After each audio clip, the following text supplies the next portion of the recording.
Hello, everyone. If you can hear me, this is Brian Zakelli. I'm going to try to unmute the planning board members. And if you can hear me, planning board members, sometimes I cannot unmute you, but you can unmute yourself. So I see that Heather is on the line and Diab is on the line. Can we see if everyone can hear you? I am here. Can you hear me? Yes, I can. All right. Maureen? Can you hear me? Yep. Yes, I can. Yep. And it's Maureen. You hear me as well? Yep. Yeah. Heather. Hi, Heather. Can you hear Heather okay?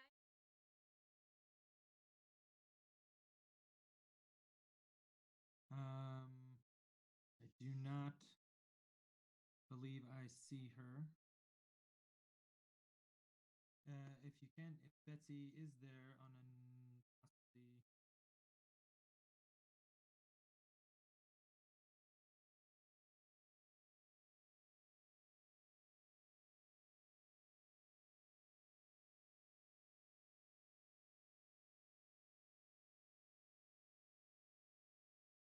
On Tuesday, March 24th, 2020. For everyone who is on this call, please note that you are being recorded and this will be available as best we can through WinCam as well.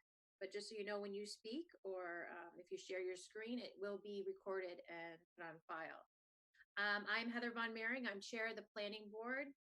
As you heard, other members of the planning board are here in attendance. We have Diab Jurius, Maureen Meister, and Heather Hannon as well. And you heard Brian Zakelli, who is the town planner.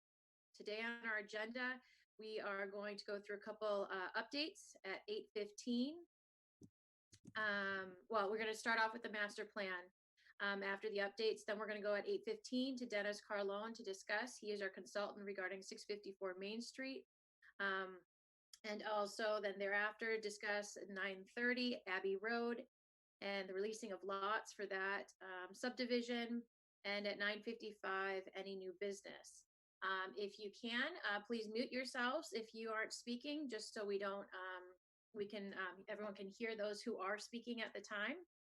And just so everyone knows as well, there is information that came out from the town manager. We just get the information for everyone that you can get updates regarding what is going on if you text COVID MA. So it's COVID MA to the number 888-777, and you'll start getting updates regarding what is going on at the state level.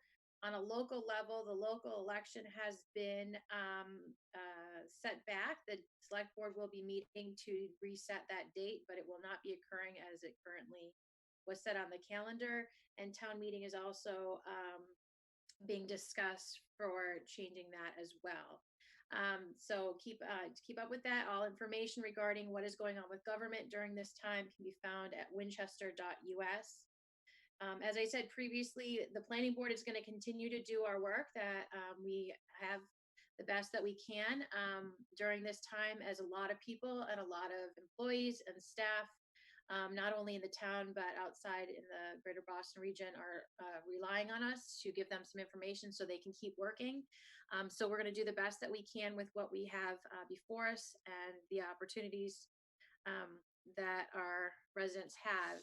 If you have any problems with this, please reach out. You can reach out to the entire planning board and Brian at Winchester. The planning board at winchester.us. Brian, did you have any updates before we go to the master plan?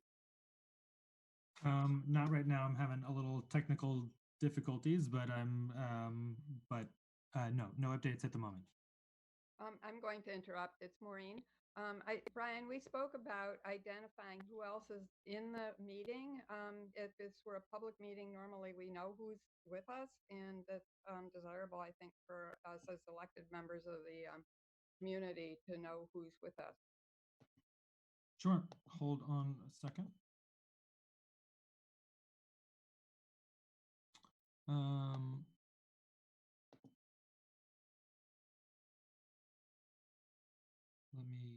get the right screen up.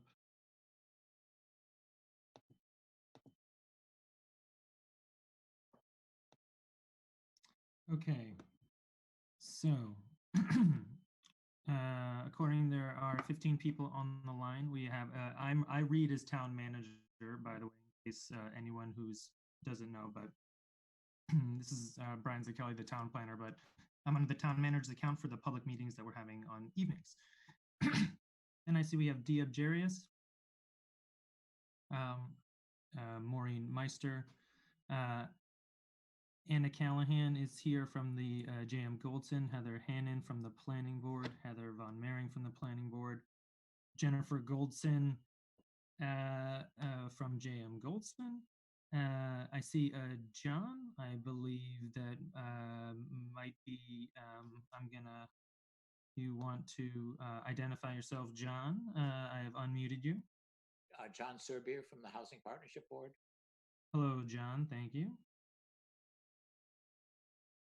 And then we have Larry Beals, Nancy McLaughlin, Winchester Meetings, which I believe might be WinCam, but I'm not 100% sure of that. Winchester Meetings, I don't have control over. I believe, like, again, that's WinCam. And then there is someone with 5125 with the last four digits 5125.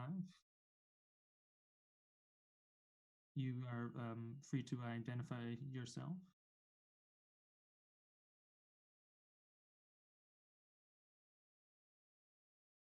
Okay. I'm not hearing anything, unless there's something wrong there, but I'm not hearing anything from the last four digits of 5125. And the last four digits of 6065, are you there? Yes, this is Ted Kalukian. Hello, Ted. Well, we certainly know who you are, but I guess now your name has now popped up instead of your phone number. Okay. So that's great. On my screen, it says my name. Do you want me to rename that, or no? It just started back to. I see. No, it looks like my guess is that you're using your phone and your computer, which is what many people have to do. Yep. Simultaneously, okay. Yes. Thanks, yes. Brian. Okay. Okay, so that's everyone. Could I make a real quick comment, Brian? Please. For people who are excuse me, for people who are calling in with their phone, yes, there is a participant ID at the top of your screen, and if you enter that into the phone, it will match you to your computer presence.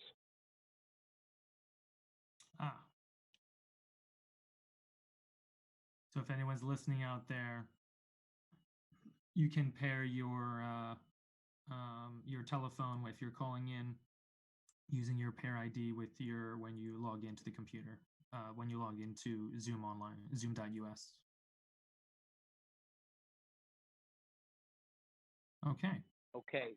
Thank you. We'll try to accomplish that. Thank you.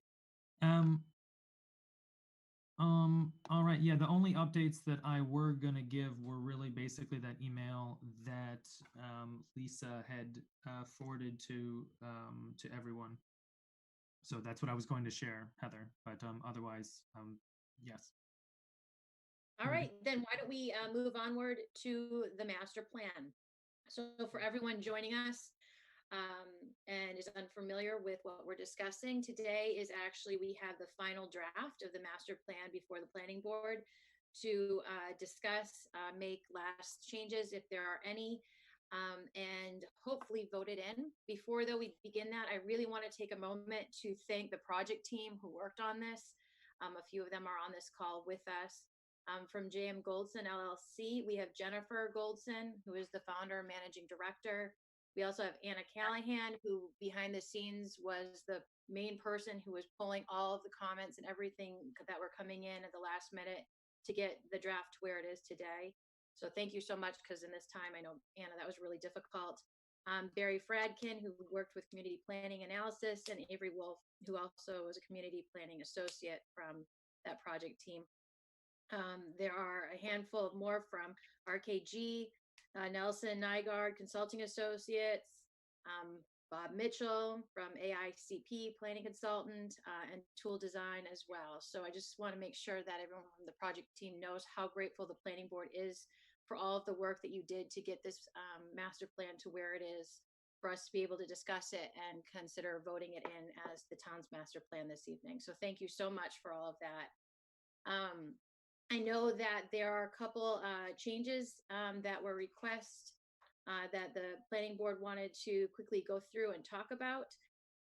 My thoughts to the planning board members is that at this point, if there are little changes in terms of typos, that we include that inside of our vote versus going through, this word is misspelled or this is missing a comma, that we focus on, that we focus mainly on content issues that we have at this time.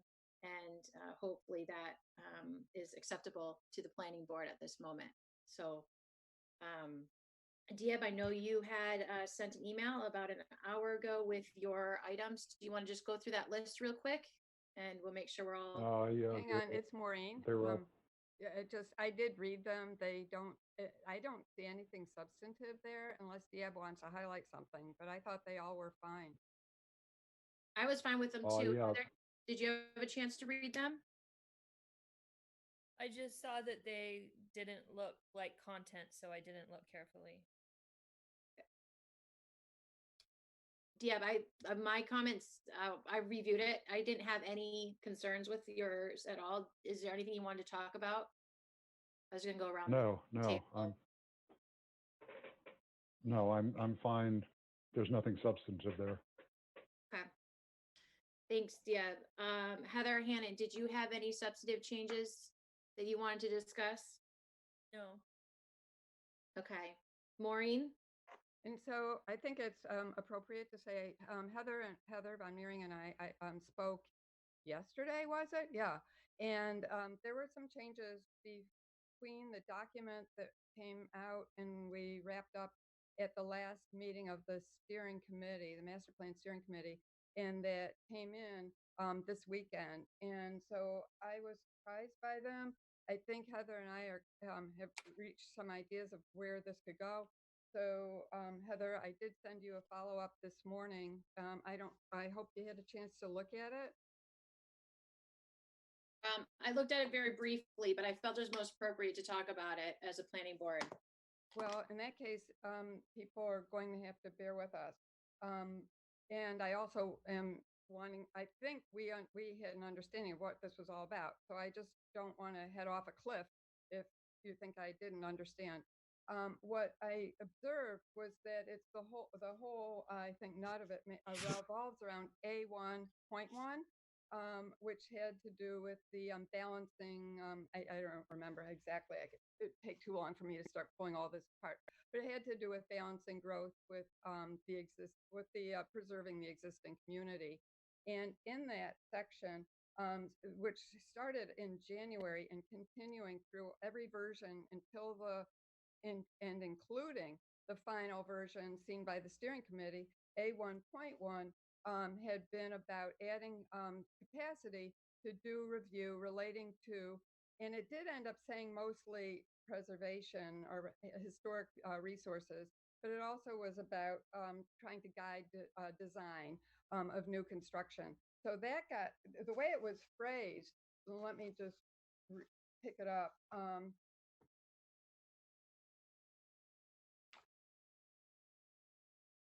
Sorry, here we go. It's flagged. Was to increase community planning staff capacity to strengthen the town's ability to promote desired development objectives and expand survey, planning, and regulatory support to further protect historic resources. And that language about historic resources was always part of the objective of that particular point, and it got dropped in this very last version that came over the weekend. So I spoke to Heather about it, and it either could be restored, I think, successfully, and I was comfortable with it, and it lasted through multiple iterations, or I propose changing to different language, increasing planning staff capacity to strengthen the town's ability to promote desired development, including design review for new construction and review of historic resources. So that adds the design review component. So that to me is consistent with what's been in every version of this starting at the beginning of the year. I can And go on, the but I'll reason, stop there. yep. So what I told Maureen is I was the one who requested that the historical resources be removed out of the bold main subject of A1.1 because it made it read that historical was the priority versus all of those things. So what you just proposed, Maureen, I'm comfortable with including design review for new construction and review of historical resources. I think is appropriate. The reason it got pulled out is not because it doesn't include historical, because it does in the actual overview summary of it. It's that with the way it was written, it made that be a priority when the priority is responsible development, and that it be reviewed for responsibility, whether it's with historical resources or new construction or that desired development, right? Whether it's historical or not, that is really the goal, is to promote desired development. So I'm fine with that change. Deb and Heather, do you have any comments on that for A1.1? That sounds fine. Yeah, I'm fine with Maureen's language.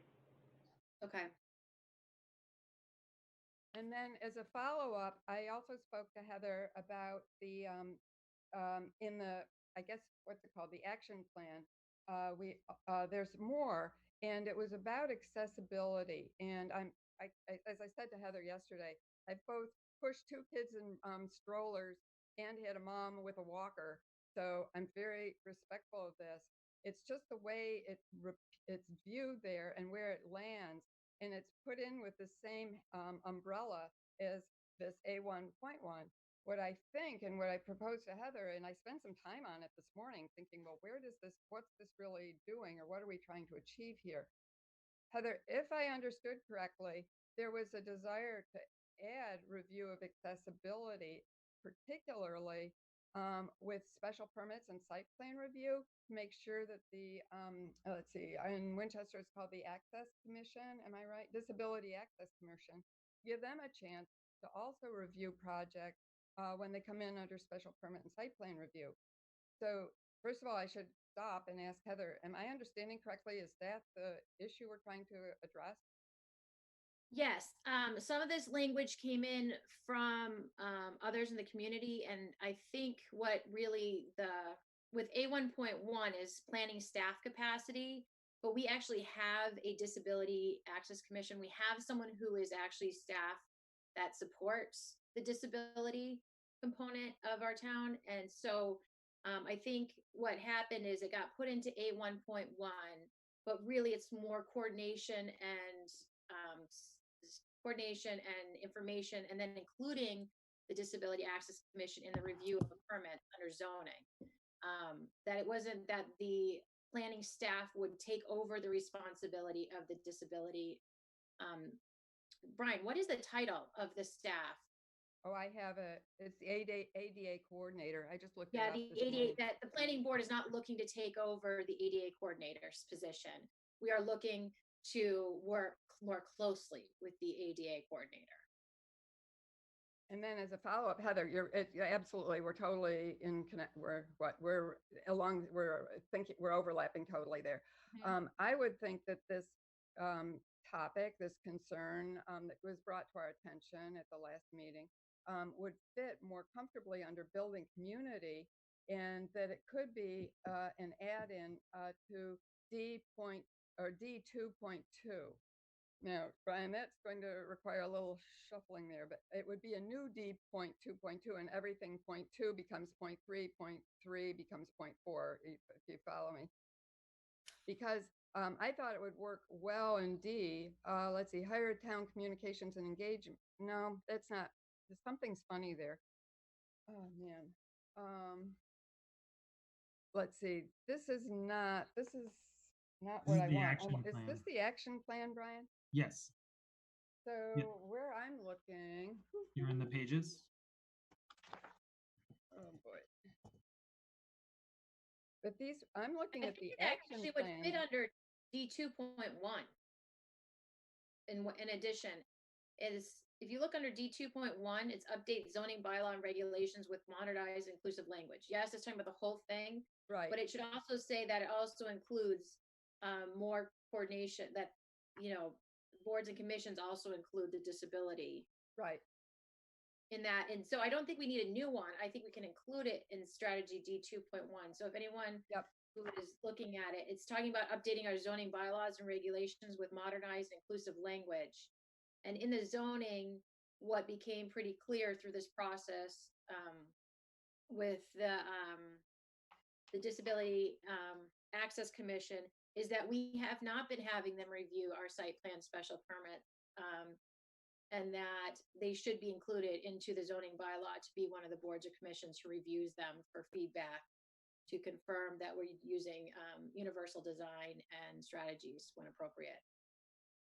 So I think we're on the same page totally. And Brian, you got us the right page, so thank you. Does everybody see now where it says D.2.1?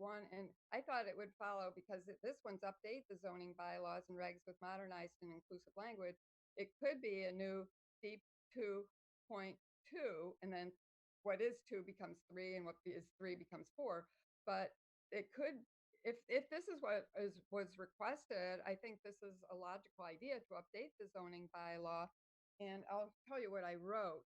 Amend the zoning bylaw to provide for special permit and site plan review to include recommendations by the Disability Access Commission on accessibility. And I think that's something they would welcome and that we could do, and actually do quite easily. Hold on a second, Maureen. Anna wanted to add something. Hi, can you all hear me? Yes, thank you. Hi. Yeah, I agree with what you're saying, Maureen. I think it makes me, I have two thoughts. One, I think it's, I agree with Heather. I think it could be reincorporated into the zoning bylaws and just broadened to include this piece around site plan review and special permit being more inclusive. I guess my question about why you wanting to insert it at 2.2 and then renumber everything instead of just adding it in as 2.4 at the end. Well, Brian, would you mind scrolling up so we can see D2.4? Yeah, just adding it. If you wanted to add it as a new one, is there a reason why you wouldn't just add it at the bottom as like a new, so then you wouldn't have to renumber anything? At this point, I'd like to see the bottom. Brian, are you able to help us with that? Yeah, that is the bottom. There's only 3 in that, and yeah. So this is Diab. I actually think that I agree with the underlying motivation for this, but it seems to me it fits better in A3. In particular, affordable and context responsible housing. I'm looking at places where we actually really talk about changing zoning, not just to change language, but to change policy and review. And that seems to be an A3, which is A3.1, strengthen the existing zoning and design review process for large houses. A3.2, expand and strengthen Winchester's inclusionary housing zoning requirements. So I think it might come in as an A3.3, which talks about expanding the zoning to ensure that it's appropriate for people with varying abilities. So with that, Diab, if we went to that, first of all, there is language in all the strategies in that section that do talk about, that was added to address some of the concerns that were coming out of the Disability Access Commission and then others in the community. My concern is under this, it's only dealing with the housing. My bigger concern is it's actually all zoning site and special permits, regardless whether it's housing. It's also commercial, it's also industrial, it's the whole gamut, that they really should be reviewing those site and special permits for everything. So it's throughout all of the zoning. It's not just in the housing sections. So that's why I was going for A2. Okay, I can understand where a whatever doesn't fit, but it just seems strange to put it under building community, which doesn't really talk about. It just seems a very different place to put it. I don't know that I feel that's the strongest place to put it, and now I'm struggling to find a better place. Well, I think the idea of diversity and I don't know, I actually I don't care. So there we are. But I do think there's the Heather's point was why that other place didn't work.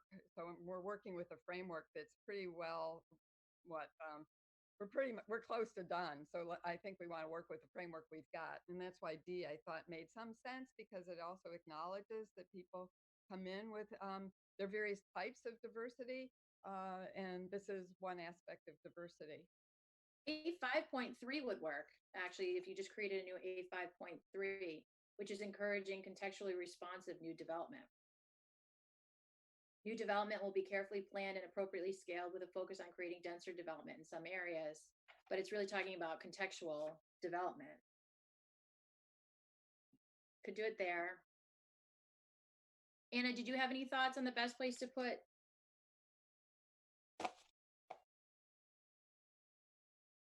You should. Hi, can you hear me? I wanted to unmute myself. I wanted to mute myself so in case you didn't pick up any sound. Yeah, I understand what you both are saying. Heather, around not wanting to tie it directly to housing, and I can see how you can interpret that way. I think I agree with Maureen. I think it makes a certain amount of sense to put it in the building community piece. But I also could see it fitting under A5. I guess the argument, against putting it in the A5, specifically in A5, is that I don't know that it really focuses so much on access, but I guess it does focus on design. So, I mean, I don't know. I think either of those, to be honest, are fine spots to put it in. If you look at the actual goal for the one that Maureen suggested, all the way back in D, I'll read it 1 second. It's it expands. Is this the right one? Yeah. Expand community initiatives that increase cultural, ethnic, religious ability, and economic diversity and collaboration.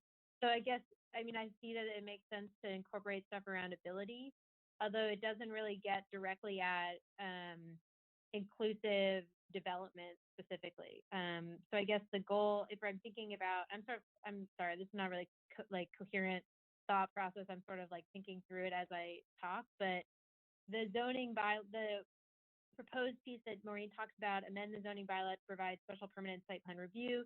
That to me focuses more on the buildings as opposed to the community and the community initiatives, which the building community kind of talks more about bringing people together as opposed to the design of the buildings themselves.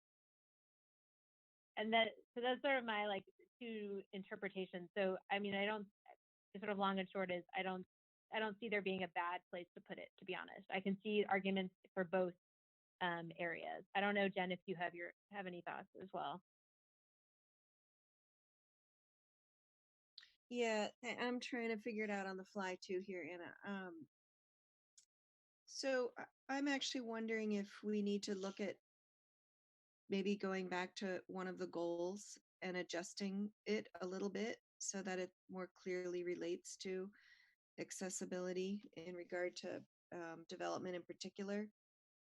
And I was just looking quickly to see which goal. I think A5, Heather pointed out, it talks about contextually responsive new development.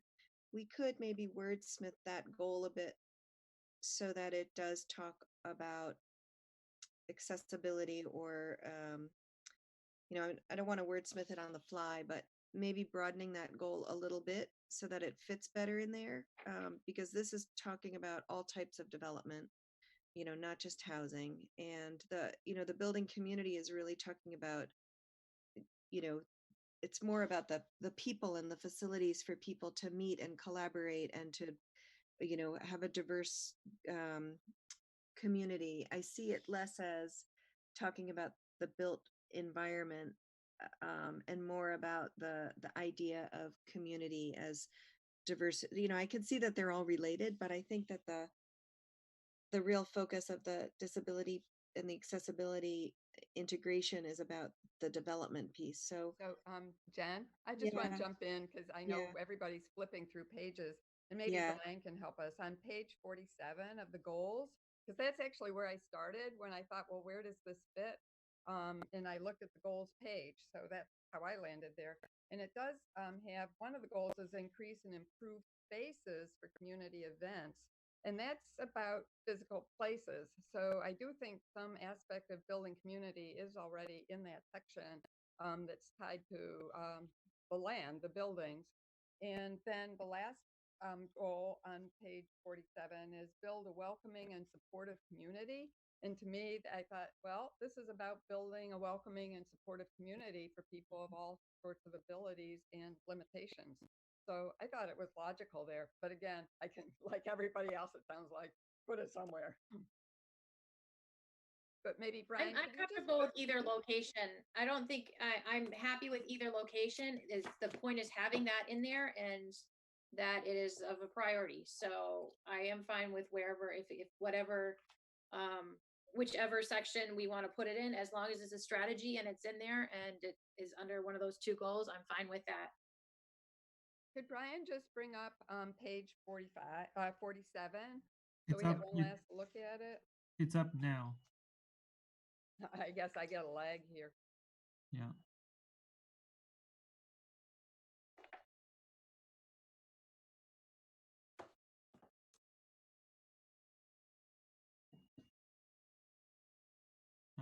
Yeah, I don't know how long the lag is, but it's been up on my screen for about maybe 10 or 15 seconds.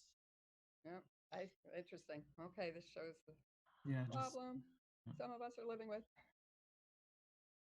Well, if other people Yeah, I are don't think any seeing of these are quite right. We'd want to probably tweak them if we were going to add this in, because the expand community initiatives that increase It's the cultural first ethic- one. The first one, establish robust and effective communication between residents and town government. Yeah, it's about participation though, the way it's worded. It's about communications and Yeah. participation. And then the let's see, 1, 2, 3, 4, fifth one down, build a welcoming and supportive community that promotes well-being. That's mental health. It's more about mental health well-being. that was the one though that I thought maybe it could work. In fact, maybe it just should build a welcoming and supportive community. Maybe that promotes well, maybe somewhere right there. Maybe that should be broader, and then everything can, those various aspects, building a welcoming and supportive community, that would work. Hold in there. Well, my concern is that then we need, if we want to be consistent through the document, the first one, the balancing between building and preservation, talks about all sorts of other demographics who require other types of diversity, mostly looking at housing for other communities than people who are differently abled. So if we're going to put this in this last section, then I think we need to worry about balancing those other strategies and goals, because they're mostly front loaded in the A strategies and goals. And so it seems that when I look at this section of the building community, I'm more in line with what Jen just described, as this is actually sort of not a physical community, but in terms of a spiritual and mental and public community. So I think I see them very differently. Okay, I'll bet I don't feel strongly, as I've said. Yeah. What is the exact phrase that you're talking about wanting to add? I feel like I missed like the key words.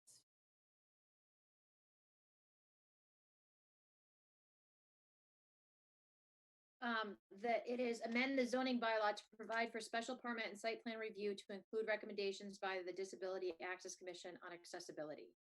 I don't think it needs its own. I think it just goes under as a side comment to updating the zoning to make it more inclusive, because it's not without having the Disability Access Commission be part of the review process.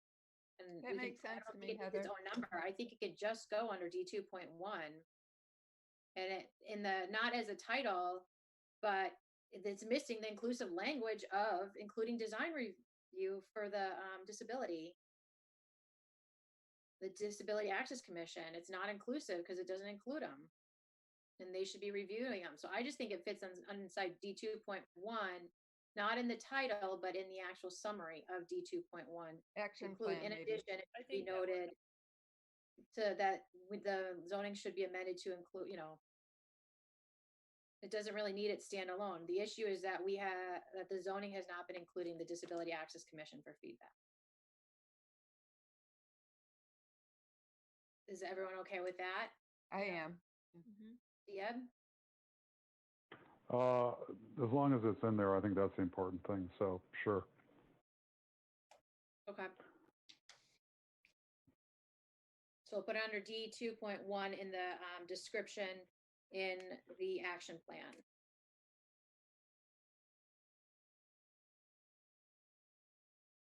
Okay. And then the revised A 1.1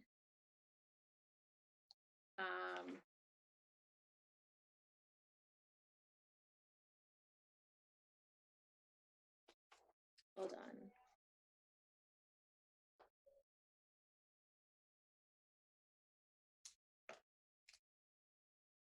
So you took some words out on A 1.1, Maureen.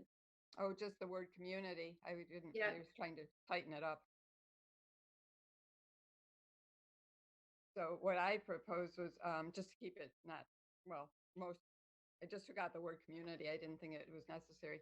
But anyway, increase planning staff capacity. So that's all following. To strengthen the town's ability, still there. To promote desired development, so far there, comma, including design review for new construction and review of historic resources.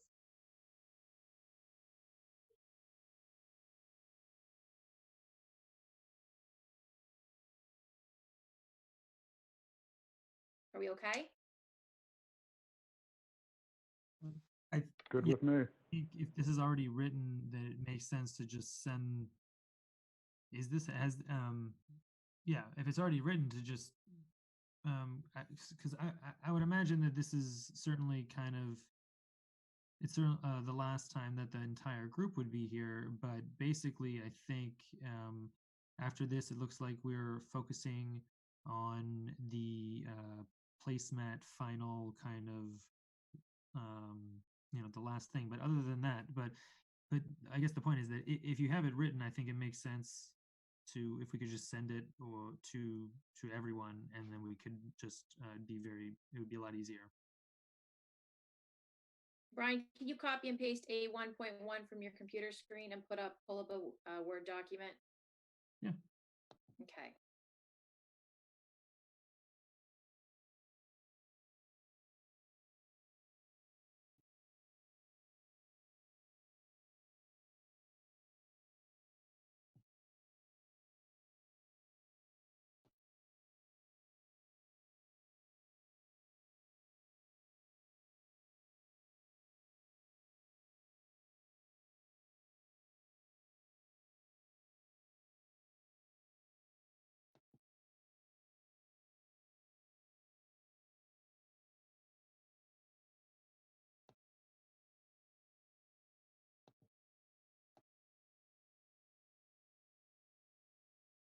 All right, I'm going to give you and hit return. And the new is increase planning staff capacity. Okay. Not community. I'm fine with community. Keep it in community. Planning staff capacity to strengthen the town's ability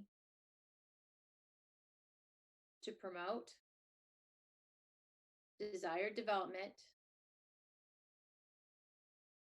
I think objectives should be stayed in. Base objectives.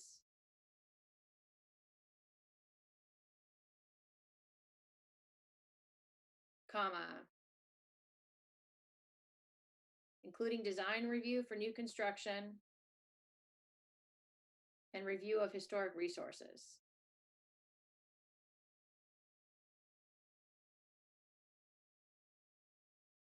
Okay.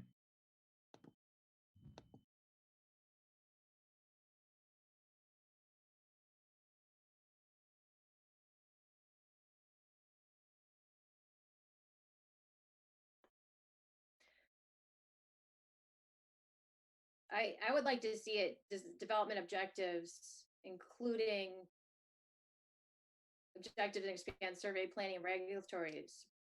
So we go back into the same thing where it puts a high focus on that versus also regulatory support and the other issues of what we need support on is coming out of that goal in the title.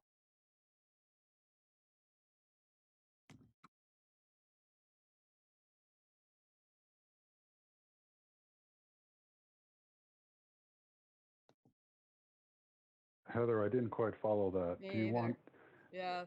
It's a little scary here. Looking at what the two variations, right? Desired development objectives. It highlights design review and historic resources, but it doesn't highlight the regulatory support, planning, asset, and obviously there's a historical survey work that the historical commission is doing as well, but there's also our asset and site survey, number crunching that we do on our side as well. It doesn't talk about any of that. It puts a lot of focus on design review and the review of historic resources. Well, Heather, the reason was that the first of all, back up. The survey is being done and would typically be done by an outside consultant. So this is increasing planning staff capacity. So the survey is not really what's needed here. What's needed is in-house, not the consultant piece. I mean, we know what we wanted, can't we just, what we're focusing, right?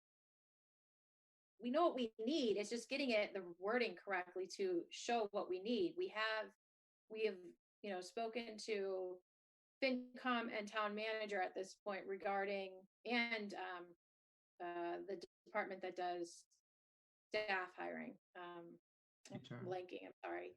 And what we're saying is we need a second full-time planner, and we need consultant work to do design review, and review of historic resources as needed.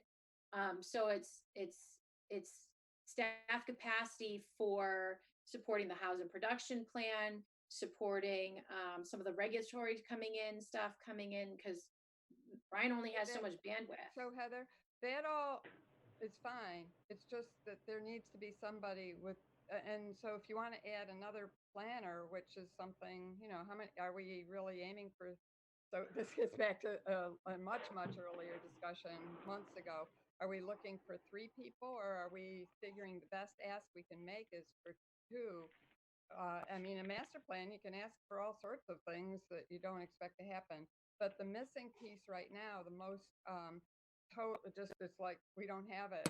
It deals with architecture and historic preservation, and so that's one thing, and it can just stand alone. If we want to add other aspects of needing to expand planning staff capacity, that's fine.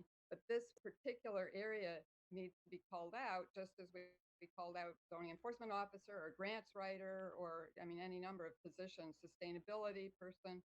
So this is its own area. so I'm going to agree with both of you.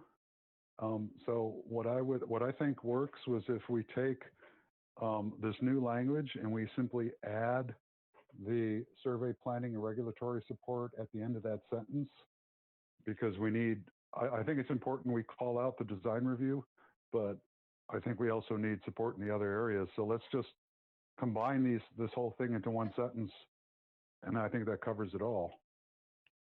I like that idea.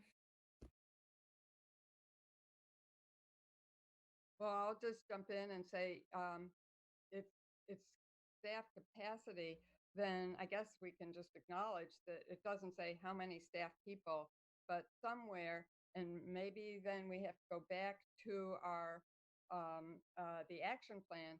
But everybody on board needs, and this document's supposed to last for the next 10 years.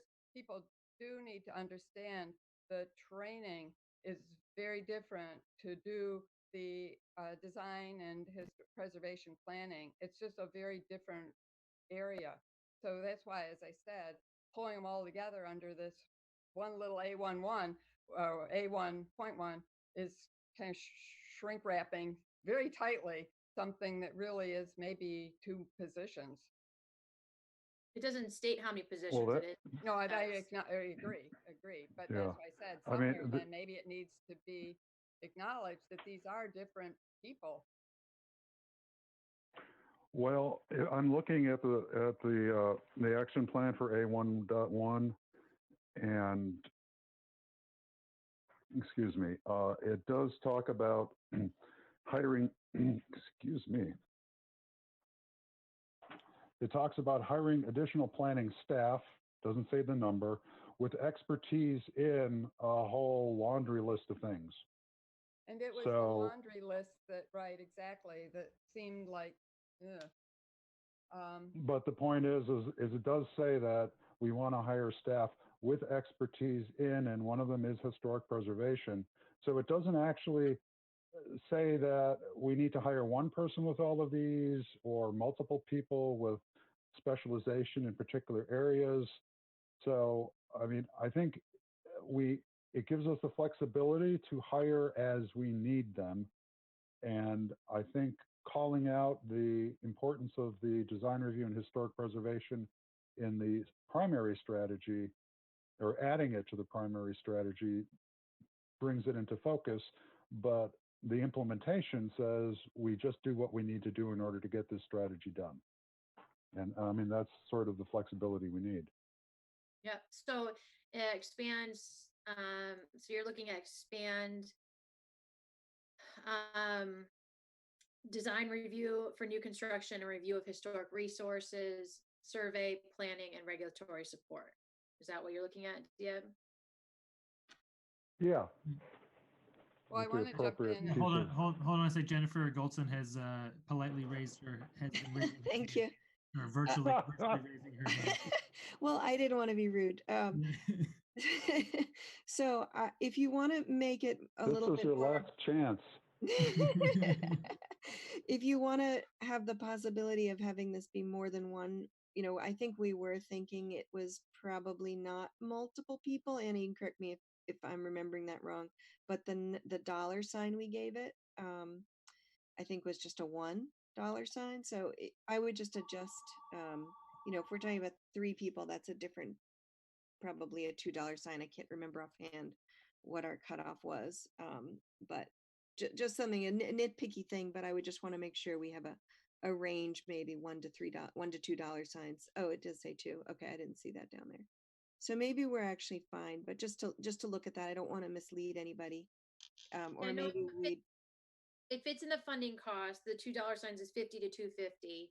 Okay. Currently, we are asking, with the support of many, to go for consultants and also a full-time second planner. That is currently what we're asking for, but in 10 years, based on the amount of work that needs to be done, and different mandates coming through to our department, stuff that may require, instead of a consultant, third being a consultant, it turns into a full-time employee. Yeah. But that doesn't, what's written does not negate that from happening. I think the bigger issue is that in the title of the strategy really goes down to including design review and historic resources. Yep. I'll just The design review for new construction, review of historic resources. we're really talking about preservation planning. Let's use the term that's used in the world. So why don't you just say expand survey planning, preservation planning, and regulatory support? Right. And while it's on the screen, or at least my screen, which I seem to be behind everybody, but under secondary goals, Heather, I did mention this to you earlier, the expertise in land use zoning, fine, development review, fine, historic preservation, fine, affordable housing, universal, where it says universal design and ADA compliance. This is the one that really, again, goes counter to the fact that we have an ADA coordinator. It's really not, I mean, it is a laundry list, as Deb said, and that one really doesn't fit here. You can cross out and universal design and ADA compliance to support the town boards and commissions. Is Jen, are you there? Yeah, I'm here. Say it again. I'm sorry. I wasn't following that. So it says universal design and ADA compliance for the planning staff. That doesn't fall under the planning department. That falls under a different department. Mm-hmm. However, the planning department, as which we did with the zoning, we need to make sure that that department is brought into the zoning regs. So it's not appropriate to say that we are going to hire more staff to address universal design and ADA compliance. Right. But that we are going to support boards and commissions. Yeah, so we can maybe just take that out. That's correct. Yeah, that works for me. And leave in the Disability Access Commission at the end. Mm-hmm. Yep. Yeah, and then add in after expand survey, planning, preservation planning, and regulatory support. That's good. Right? Okay. Yep. Makes sense. Okay. Maureen, did you have any other items you wanted to discuss? That's it. Thank you, Heather. Good job. No, thank you. I know it was really tedious, but I wanted to make sure that we all went through this together as a team master plan, right? All right. I would love to accept a motion. So I'm going to move that move. Winchester Planning Board adopt the master plan as presented by Jennifer Goldson in March of 2020. With amendments, Maureen? As amended at our March 24th meeting. Are you going to, with that, are you going to also note and accept, how do we do it for our meeting minutes when we have like typos and stuff? Could be for any Scrivener's errors could be, well, you don't need to talk, that's the whole point of you don't need to really come back for Scrivener's errors, but if there's any other minor items, you could defer to the chair and the department, or I don't know. I'm fine with deferring to the chair for minor items.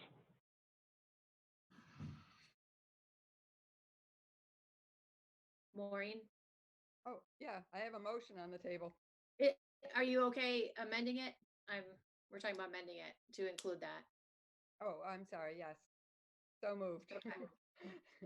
Oh. Before we vote that too, Brian, we also have to include in the motion that it also then be submitted to the state. What is the name of the regulatory? Yeah, it's to DHCD. It's Department of Housing and Community Development. It's just for their files, not for approval. No problem.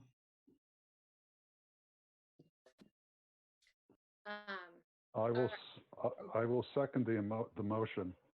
And then as a if no one else has point, can we just, Brian and or Jen, just circulate what we understand is the final before it goes to wherever, the town clerk and the wherever departments of wherever at the state. Yes, of course. Thank you. Brian, do you want to read the motion back? Sure. The motion, Meister, adopt as presented at the March 24th, 2020 meeting as amended at that meeting. with minor edits to be designated to the chair. Second, Diabjarius. Did you want to include the vote, or do we want to wait to vote to submit it to the state? Well, I didn't have that in the vote. No, I didn't have that, and then I didn't have that portion in the vote. It's not the motion, that's just a request. Oh, yeah, sure.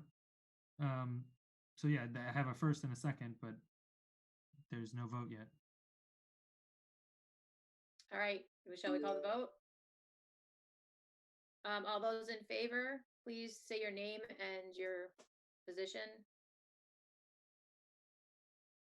Heather, yes. Diab, yes. Maureen, yes. Heather, yes. 4-0. 401. All right, thank you so much. Woohoo. Jennifer and- Congratulations. Thank you. Hey, well, congratulations to you too. After 50 plus years, you guys should be really 60 plus. proud. 60 Yeah, plus, we're now at Jen. 60. Oh, sorry, 60 years. Yeah, it was really a pleasure to work with you all. I mean, seriously, I couldn't have imagined a better client and more collaboration. And I think I speak for Anna to chime in, Anna, if you'd like. But we'd love the chance to keep we're still working on the Waterfield site, but that's not directly with the planning board. And we would just love the opportunity to continue our relationship with you, regardless of whether we have a specific contract with you or not. We'd love to just understand how things are going with the plan and stay in touch with everyone. And I just think you should be really proud of all the work that you did together. There was a lot of collaboration between the planning board, the master plan steering committee, all the community citizens and town officials that weighed into the plan. And you really all put your best effort, I think, and a lot of energy into this. So I hope you're all very proud, and I hope it serves you well. And I do hope that we can all keep in touch. Thank you. Thank you so much for all your time and all your effort that you gave the town on behalf of all your time. You gave us the gift of your time. Thank you so much, everyone. Why don't we move on to Dennis Carlone? All right, we're going to sign off. Thank you. Thank you so much. Bye, everyone. Bye. Bye. Thanks. Thank you so much. Talk to you soon. All right, I see Dennis is here, so why don't we begin? At our last meeting, the planning board had asked to have a conversation with Dennis, who is our consultant, our design consultant on a couple projects, to have a conversation, as we prefer to have our conversations with him all together. We are doing it in a meeting. So Dennis, hello. Hi there. Hi, welcome. Who would like to start the conversation with Dennis? I think we have a few minutes to talk about what we're looking for in the Center Business District, what our goals are for the projects that are coming in, and how can we best move forward doing those. Did anyone want to kick us off? I'll jump in a little bit or briefly. It as broad concept, I would like to get back to a conversation with Dennis about these topics. One of them is height. I'm hearing, and I think the rest of the board is hearing, questions about the two projects that we're getting, and especially the Waterfield going to 69. I'm sorry, not Waterfield. The a project that Dennis joined us for last time, which is on Converse in Mount Vernon. The height of 69 feet is something that a lot of people are questioning. So I'd like to get Dennis's thoughts about height. The FAR would be related to that. Massing is something that we've been looking at with that last project, and I think we want to review.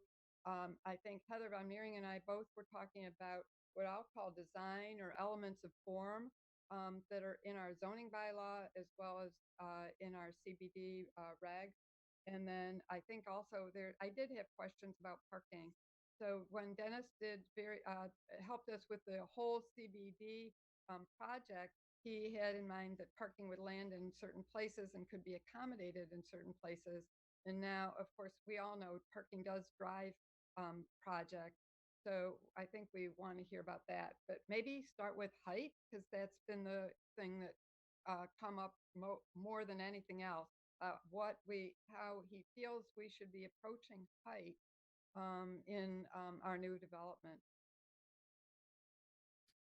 Well, that's a very broad topic. My recommendations, as you don't have my drawings there or my sketches, which makes things a little difficult, but as I said, last time, I assumed that the laundry building was going to stay, rightfully or wrongfully, I guess wrongfully. And I felt that a 4.5-story building was about right on Mount Vernon based on what the planning board and the public members had said. Now, my recommendations for zoning were not approved by the planning board. That's the difference here. That's the quandary that I have. Both the height and the FAR increased. I should tell you that happens almost on every project I do. So in this case, as I said last time, I need direction from the planning board. I haven't changed my mind. I still think 4.5 to 5 stories is right along Mount Vernon. But the zoning says something else. And in a PUD, if the developer meets the guidelines, it's really up to the planning board to decide one way or another. For instance, on the other side, on Main Street, I would go to 5 stories along Main Street and then down to 3 along Elmwood. So that's what I showed. So it's what an urban designer proposes to meet the program that was given to maximize housing units and add some retail. And that was the proposal. Then the planning board reviewed that and worked on the zoning from there. I was not around when the final zoning was approved. I wasn't part of those meetings near the end. So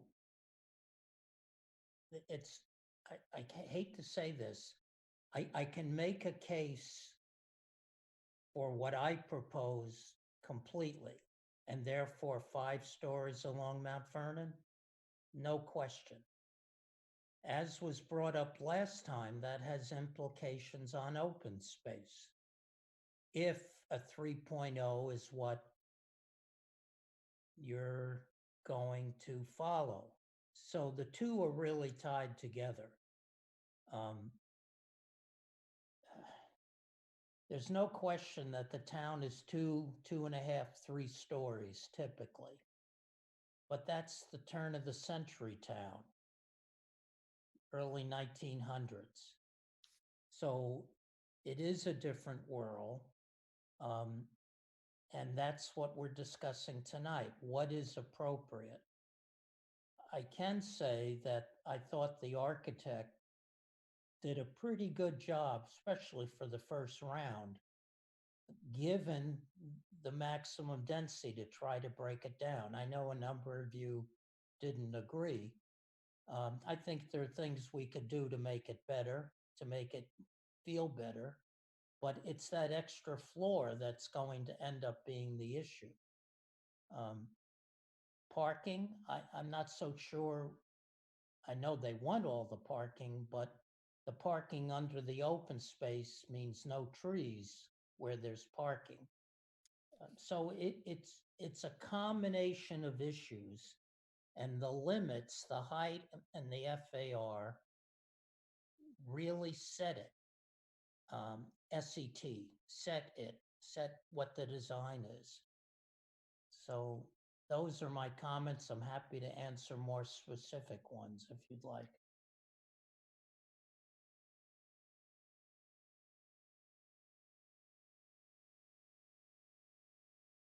So, Hello? Dennis, so I wasn't on the planning board when this was voted in. Yes, I know. And actually the planning board wasn't one who voted, it was town meeting, who voted for this. Planning board endorsed it and then it went to the town meeting. Yeah, they made recommendations to town meeting. But nonetheless, I was there for the vote of the meeting and the discussions that were had at town meeting to vote in the center business district zoning. And one of the things that resonated strongly among the town meeting was that the design components be cohesive. And what I felt as an architect looking at it, that the elements of form that you put in helps make it okay to go to that height, because if they are meeting the elements of form, yes, on site plan, they could go up to so much height, but they have to still meet the zoning. But if they met the elements of form, they could get to where they needed to be, because even on the height, you're talking about setting back, the building. I remember when I was sitting in the audience, you were talking about the roof lines. All those things are there. So what I'm struggling with is really the, being inspired, the examples being inspired by what's around it versus by what they need. And so I think you heard me talk about it. And it's kind of difficult to talk about it in this context because I can't, point to things exactly very well. But Heather, this is good, what Brian's brought on the screen. yeah. So we have the long, narrow windows. We talk about in our zoning, the scale to the human figure. The windows are scaled to the floor to ceiling, not so much to this human form. You don't have the base in the middle, you don't have the reduction of massing to the top. It's, and then we have in the zoning, we have dormers. We have the definition of dormers. It has to be 50%. And really what they're doing is the top story is all dormers, pretty much. It's not 50%. And I thought that the zoning as it was done was to promote pulling from what we have around us to be inspired, but not create new expressions outside of, I don't know how to, pulling from inspiration outside of what we have. We have so much eclectic architecture in town, so much diversity in height as well, that when I saw what was proposed, and I think what you're saying is we can work on this to get this to be more supportive of what currently is there versus a huge building block that's put in. It's like a big giant putting their foot down and saying, here I am, versus saying, walking in into the street. And that's where I'm seeing the elements of form are not coming in to what's being proposed. And yeah, that is traditional. And I know I got called out, these like, we're not a traditional firm, but that is traditional language. That is what town meeting was very clear that they wanted and expected. It's one of the reasons why they turned the special permit granting authority over to the planning board, so that we could have these discussions and try to make sure that we were getting the elements of form and the traditional language of the architecture in. And that's where I'm struggling, because I heard it. It was loud and clear from town meeting what they wanted. And, the height, no one was scared of the height. And I'm not scared of the height. I'm scared of the form, the lack of the elements of form that are coming through.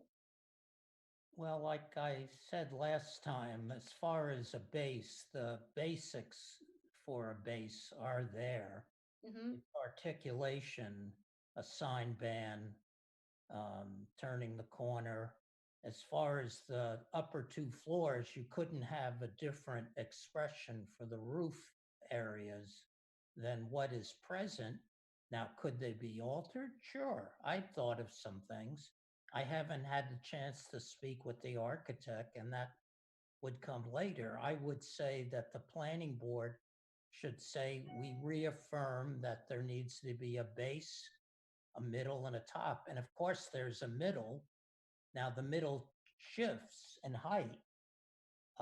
which might be something that feels a little odd. And you might be referring to that. But a base, middle, and a top, I think are easy. Now, the question is what kind of top? And they're not proposing in this presentation, a slanted roof. But they're doing it in a different way. And I said it last time, given the zoning, this is an excellent first step. Now we have to modify it to suit the planning board and the guidelines. Now, I wrote the guidelines. I've worked with guidelines like this. I listened and I modified some things for the town. And I've taken previous planning board members. I think the only one who's still there is Maureen, or there tonight, around East Cambridge to show you what worked, what didn't work. And I think I told you this, or maybe I didn't. This building, at least initially, is one of the better buildings based on the guideline package. Now, is it an historic or a traditional building? No. Is it new urbanism? I'm a new urbanist. I mean, I've studied new urbanism for 20 years. I'm certified. It isn't that. We didn't ask for that, which is more literally something that feels very traditional like. I realize you don't know, any of you know my work, but I've done buildings that you would say, yes, that's traditional architecture. In fact, some people swear are old buildings. Some architects would hate that comment, actually love it. But and maybe I'm at fault that I didn't realize or I didn't specify it enough in the guidelines. Now, are there things I'd like to change? Of course, and I would work on that. And I'm happy to tell you what those are. But I feel the zoning is the key. And what you put in the book under zoning in a PUD, yes, you can challenge the details, but I would never put 6 stories in downtown. The So only I'm going to jump exception in, might be Dennis. at the backside over the parking on the Waterfield site. And even that I felt uncomfortable with. So those are my thoughts. So with a special permit, it's granted because it meets the approval of the board. So I think we're also wanting to have this conversation now. So when you meet with the architect directly, that you're getting a sense of the direction of the board. So Oh, yeah. I'm seeing this picture. I'm glad I have it. Thank you to Brian. It's the view from Main Street Bridge. Is that whatever? And the waterfalls in the front. Is everybody looking at the same image? Yes. Yeah, okay. Because again, I get the freeze up. So that's one of the perspectives where you get a full 6 stories. And that's not even what I see in the zoning bylaw where it's supposed to get lighter at the top. To me, that's not lighter. And we've got to pull down that sheer 69 feet so that it works with the town hall and the library. This is our view from the pond.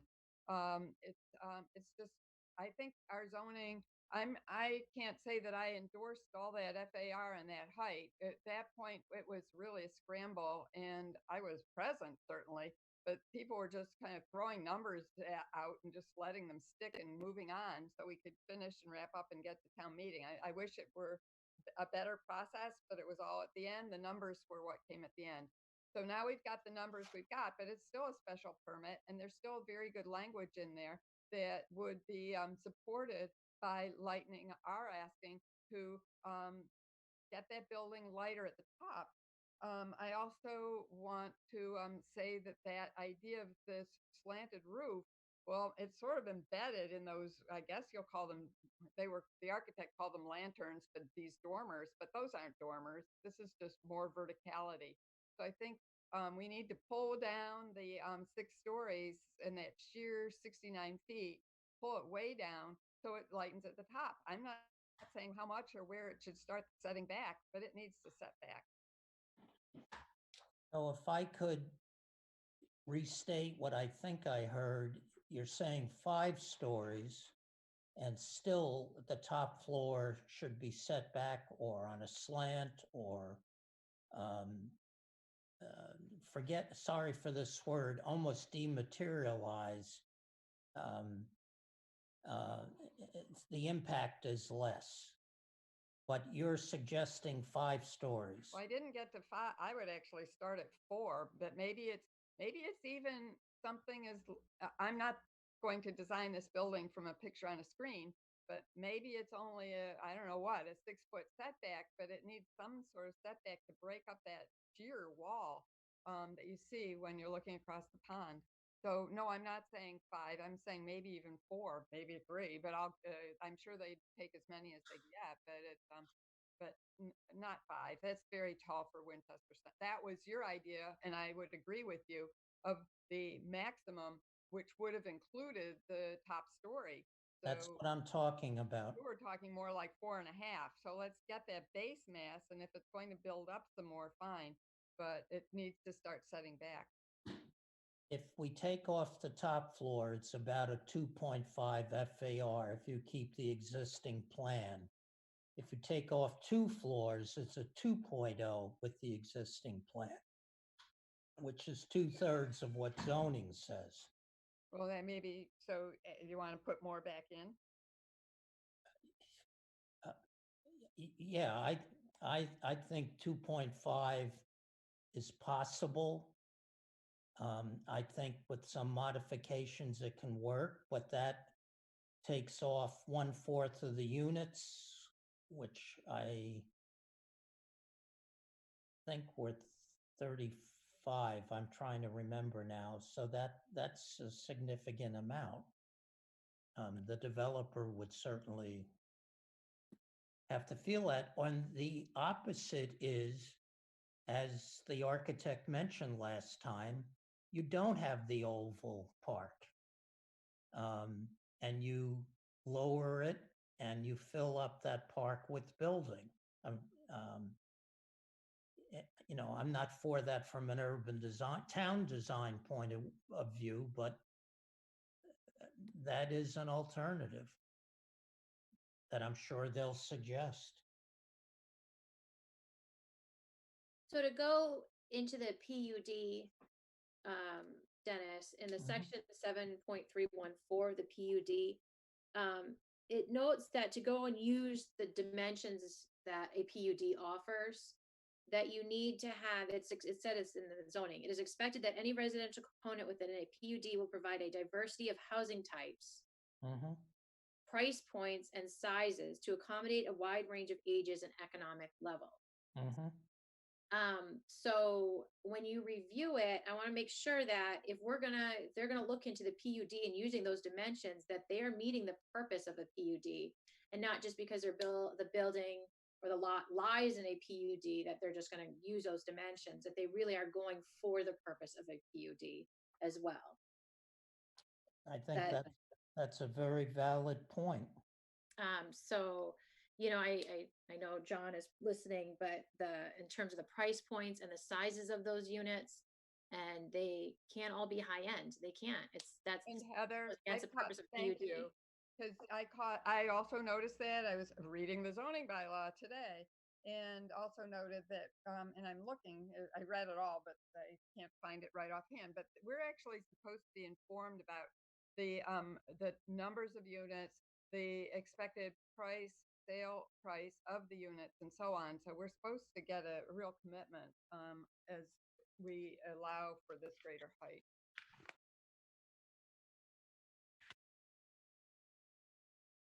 Anyway, it's the other side of it. Otherwise, your sketch that you did as part of the design review guidelines, it's on page 29. I mean, you did a really nice job showing that this is kind of what we're looking for with you have you have bands running, you have your you have a slope dormer that kind of picks up, and really you're showing that you're pulling from the Brown and Stanton building and pulling from that to get your scale, which is on the sketch is not on the same street, but it's on the same street as this Yes. around the corner. But that really helps show that what your, all the images and all the stuff that is in the zoning helps show where this should be going. And I think you understand where I am with it. And Absolutely. I get Maureen's height. I see the concern of that if you're going to go and you're going to use the PUD dimensions, you better bring in the PUD. You better bring in the PUD, what's expected on a PUD.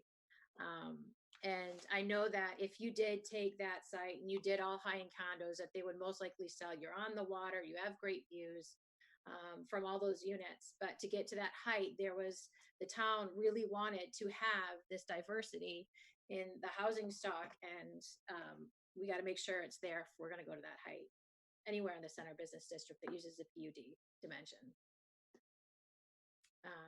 To really, that's why you would give that additional height. I do have one. I have clogged it a lot. Heather, do you have any comments? I think you have hit most of the things I'm concerned about. I also am not scared of height, but it really needs to fit in terms of, currently my concern with this design is it looks like two buildings, and I don't really see that it gracefully extends above the fourth story, at least on Mount Vernon. I am concerned about the big wall that you see on Converse Place and also overlooking the pond. I'm with Dennis on being concerned about if we remove this if we want to reduce the height, then they can push it back towards the pond and we do lose that open space. So there's this tension that I'm not quite sure how to resolve. And I think it's up to the developers to try to resolve that tension. So what I would like to see us come to some consensus on is, do we tell the developers you need to take a floor off and we still want to see a significant amount of open space? Or do we say, take 2 floors off and we don't care about the open space? So I don't know. And, so that's where I'm at. I don't know where the board wants to go with that so that the developer gets a clear message. And I don't think we know exactly where we want to go yet. And so I'm struggling with that. May I suggest something? Please do. Please. We can keep talking about all the issues. I think that's helpful for everybody and for you to share with each other.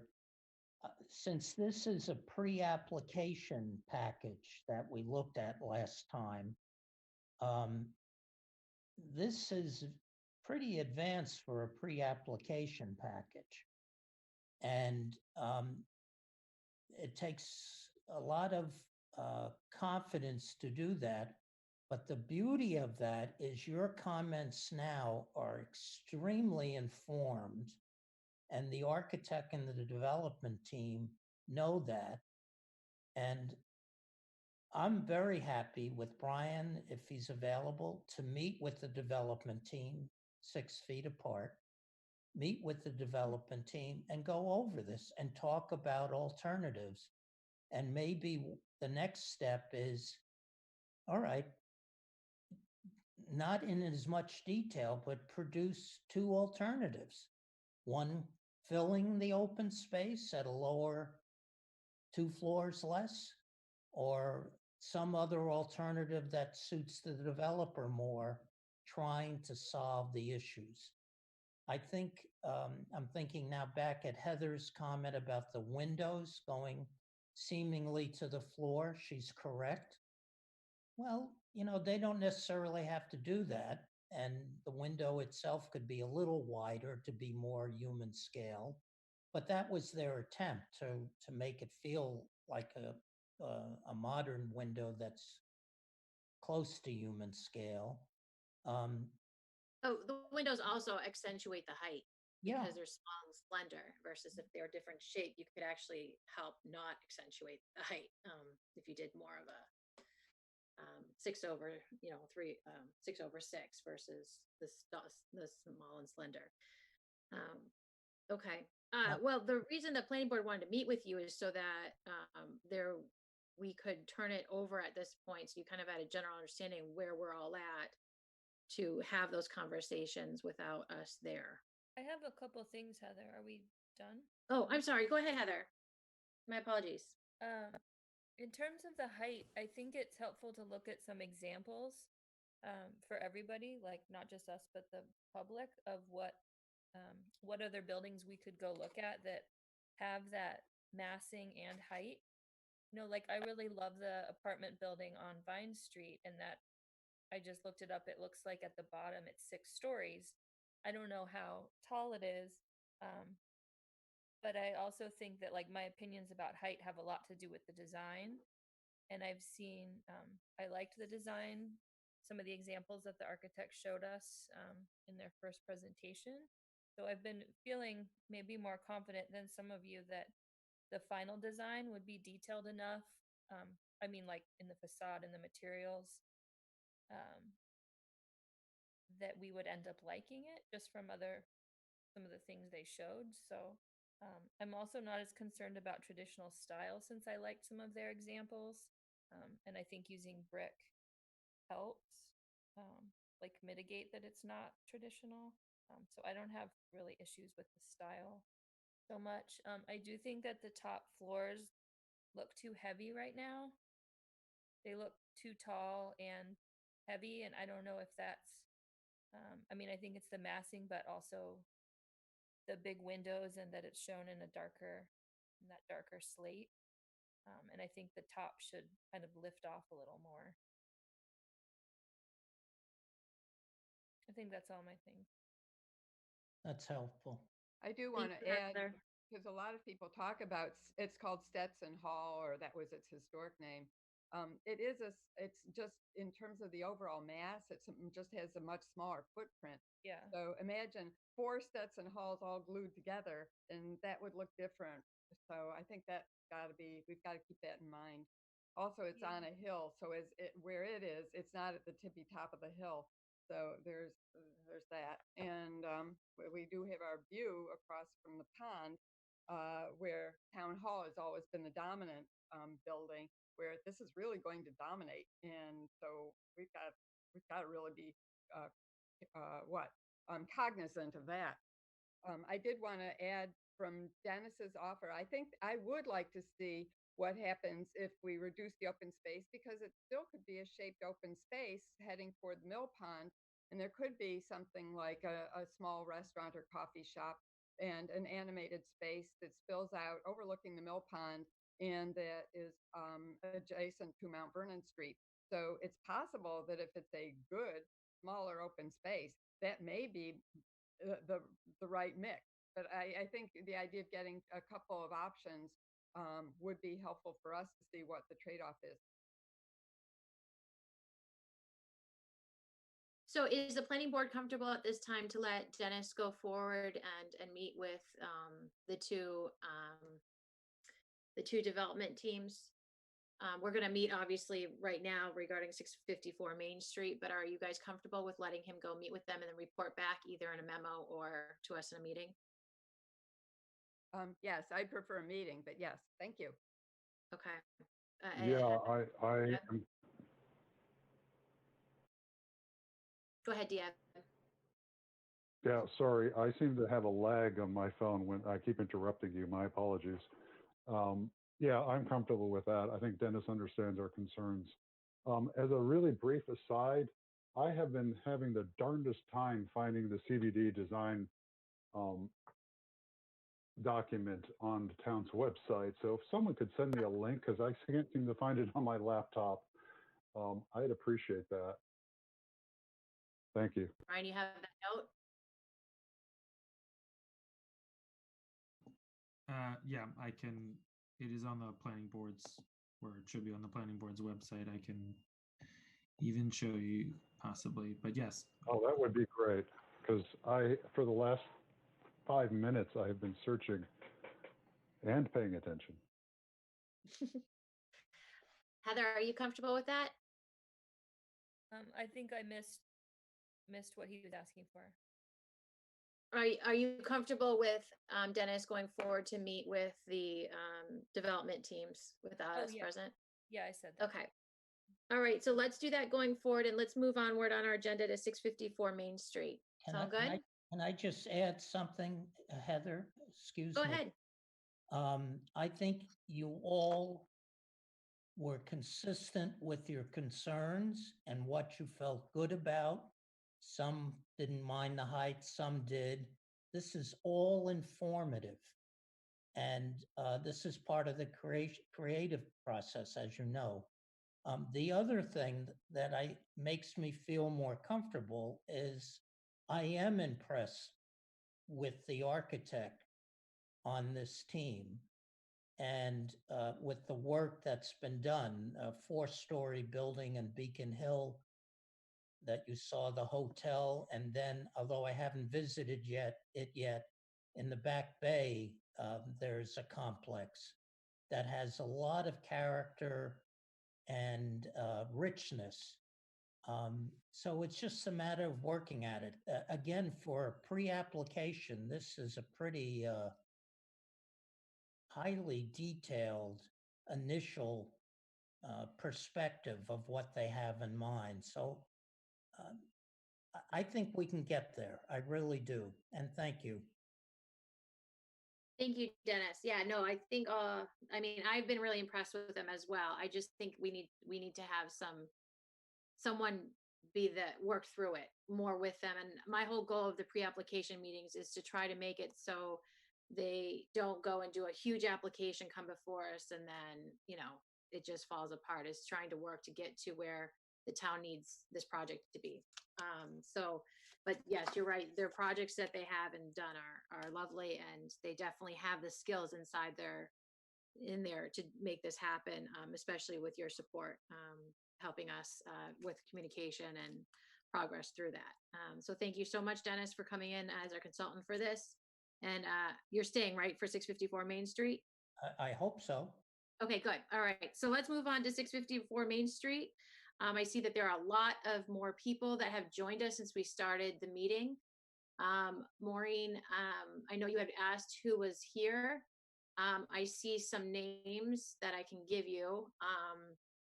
We have Ian Gillespie, Dennis Carlone.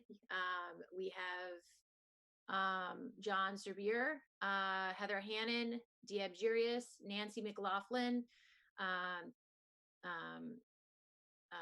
see, Talukian, John Clemson, Mark Johnson, Julie Riemann Schneider, John Stevens, Paul, softly, sorry if I mess up your name, Todd Morey, Jan, I'm not sure of Jan's last name, Jamie Duvall, and then there's a handful of people, Todd Morey, and then there's a few people left who we do not have their names because they're calling in. But I believe Brian actually called their numbers out in the beginning of the meeting and they did not respond that they were present. Does that help you, Maureen, before we continue? Yeah, it's a matter of public record, and normally we would have a sign-up sheet, at a public meeting, so it's helpful. Thank you. You're welcome. So how we usually do these, for those who are new to joining us to our remote adventures, we will let the applicant present for 10 minutes regarding what they're currently proposing for 654 Main Street. From there, the planning board will be asked if they have any questions. Then we will go to our consultant to give their feedback. Then we'll open it up to the public, and you can either message or raise your hand if you have the ability. We will turn off the mute for the public at that time, and you can chime in after each person speaks. And then after that, the planning board will give more comments and we'll have a short discussion. So to begin with, Ted, are you there? Are you the presenter for today?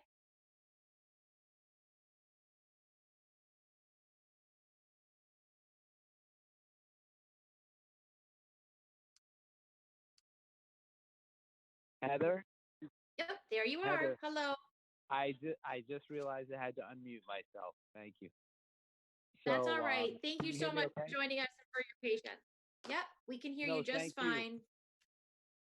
Okay, in terms of All right, if you want to passing, kick it off.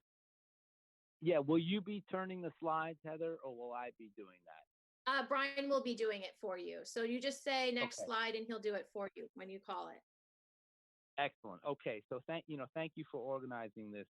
Certainly under unique and difficult circumstances, and joining on the call, as you mentioned, we have our development team with Paul Sotley as well as Jan Steenbrug and Ian Gillespie, and they're available to help answer any owner-directed questions as we go through the project. Next slide, please. Okay, next slide, please. So we thought we just, and I'm going to try to move quickly, just real brief agenda. We're going to just very quickly go over the existing conditions, just in case we had to go back to any photographs, and also recap some of the February 25th Planning Board's primary recommendations. And then primarily, our presentation is really to review the proposed site plan with recommendations for 63 Vine Street, as well as the ground floor activation planning, and how we can certainly activate the ground floor and the pedestrian activity. But mostly we're here to address the 63 Vine Street building and its relationship to the development. Next, please. Next, I think everyone knows the context. We'll move through these photos along Main Street again, and as well an aerial photo in case we'd like to come back to those photographs. I think right here in general, what we're really, I like this slide because it's an opportunity to really point out the importance of the site that can help reinforce the cultural and center business district gateways.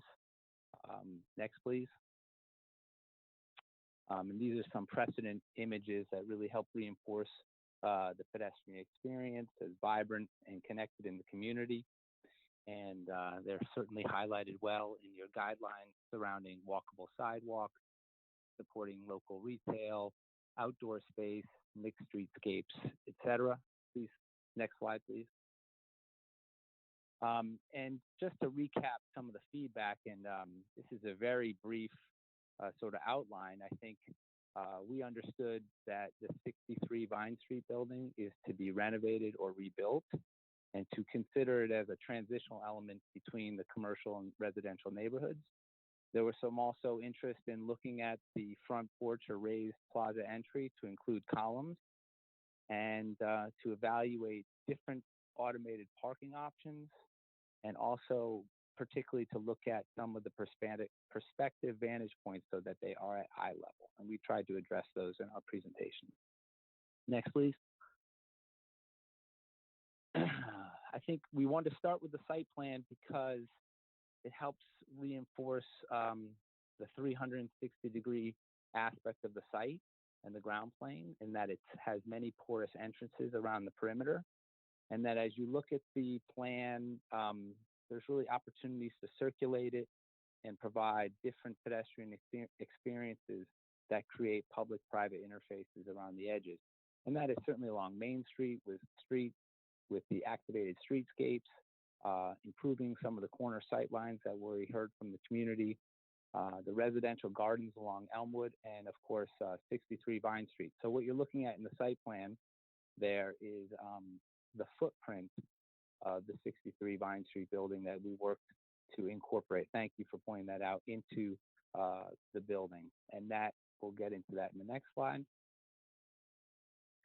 And I think starting here, we all understand that the building has certainly reached a point of some deterioration, and that there was, I think Maureen pointed out well, and how rebuilding or renovating aspects of a building is important.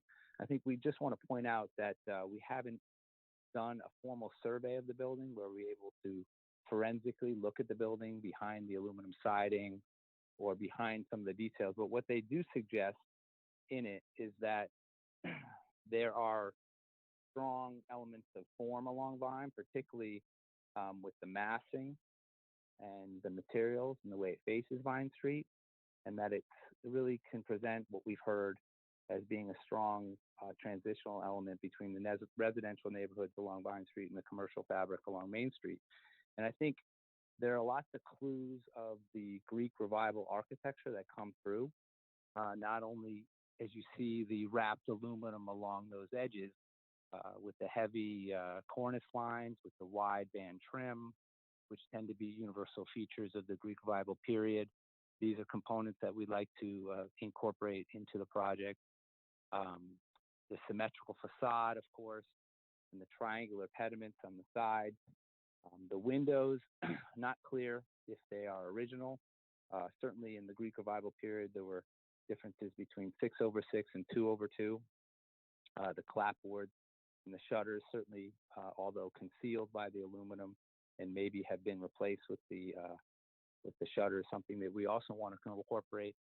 But a big component of it is the front entry and the entry doors and side lights and the sort of temple front entry that I think is indicative of a lot of the Greek Revival. These are the pieces that we wanted to study, look at, and bring to life back into the proposal. And I think what I love about Greek Revival architecture is certainly its bold statement and simplicity with the moldings and the heavy cornice lines that create a lot of light and shadow. And so I'm just going to move right into the next slide, please, is that we studied that and we began to draw through how those details could come to life and understanding the landscape in terms of how the topography steps. These are views from up higher on Vine Street. It really begins to step down as you move towards Vine Street, and you really begin to see the next slide, please. The corner with the triangular pediment, the strong cornice line, and sort of the corner boards and the bands and the roofing elements. Next slide, please.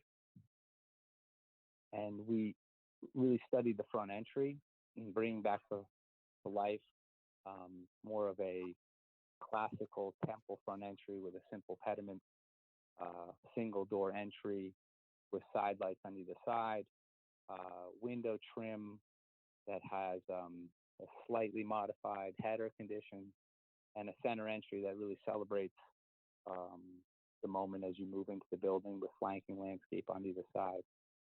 Next slide, please. And I think these are just some very quick precedents, but they help us vision how these entries could work. And I think it's not clear what was once there. We did some research with the photographs. I'm sure there are other historians that will be able to point out more particular entrances, and that's something we'd like to work with the preservation staff and, of course, the planning board in sort of making that entry, I think, as historically correct as possible. The windows and the shutters and the details along the roof line really help, I think, come through. I think color as well really makes the bold statement of the Greek Revival period so interesting for me. Next, please. And what this has created an opportunity for us in this is that we really feel that the form facing Vine Street and its simplicity, but allows us to create open space on either side. And what we've done is put the footprint in roughly the same location. It's about, the building is sort of slightly diagonal to Vine Street. We've oriented a little bit more parallel to the street, but allows for open space opportunities on either side, which helps, I think, the building stand more freely and celebrate its architecture. Next, please. And this is a view as you step down towards Vine Street. And I think it's important to note is that the uses, the building is currently a storage building. And we realize that, you know, part of the feeling of a residential streetscape is, you know, having an active use. And that's something that we're still looking at as a team. We see opportunities as it being a great amenity building that could be used for the building and for the general public. And I think that the opportunity that arises as you continue to go down the street. Next, please. allows us to be able to circulate around the building. And I just want to come back to 63 Vine Street, but just quickly move around the rest of the pedestrian scale. And so as you move to the east, and we've opened up that corner, as we pointed out, we tried to pick up the green sort of street trees that continue the pattern from Elliott Park. We have, here's the plan where we have 2 retail spaces on either side with a residential and retail lobby. What we're dealing with in some of the previous presentations is that this building is in the 100-year floodplain. And so elevating the ground floor is a requirement of almost 2 feet. And so what we've done is we've incorporated a accessible ramp that is less utilitarian and more a part of the public space. And that's where the Main Street, we call the Main Street porch as part of the architecture, where it opens up the facade on the corner and begins to become a part of a wider expression of the pedestrian level. Next, please. And so these elements, of course, at that ground plane are what we're trying to bring together is, glass walls that can open up, a lot of flexible seating spaces, green edges, street trees. Next, please. And this is really just, I want to also point out is that the purpose of this meeting is that we really want to study the 63 Vine Street building, understand the elements of form and the materiality and the details and its relationship to a 4-story building. This is not at any chance the architecture or the building massing or even the roof lines, but it's just there to suggest a ground floor that can be porous on its southern edge. We've added some columns. These are not the columns of the design, but just to express the weighted sort of edge that it could occur. Next, please. And as you move towards and around the building,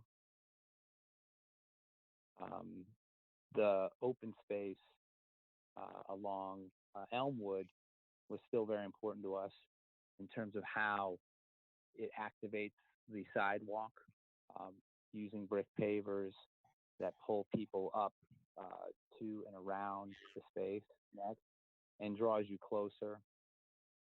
And we see these. Next, please.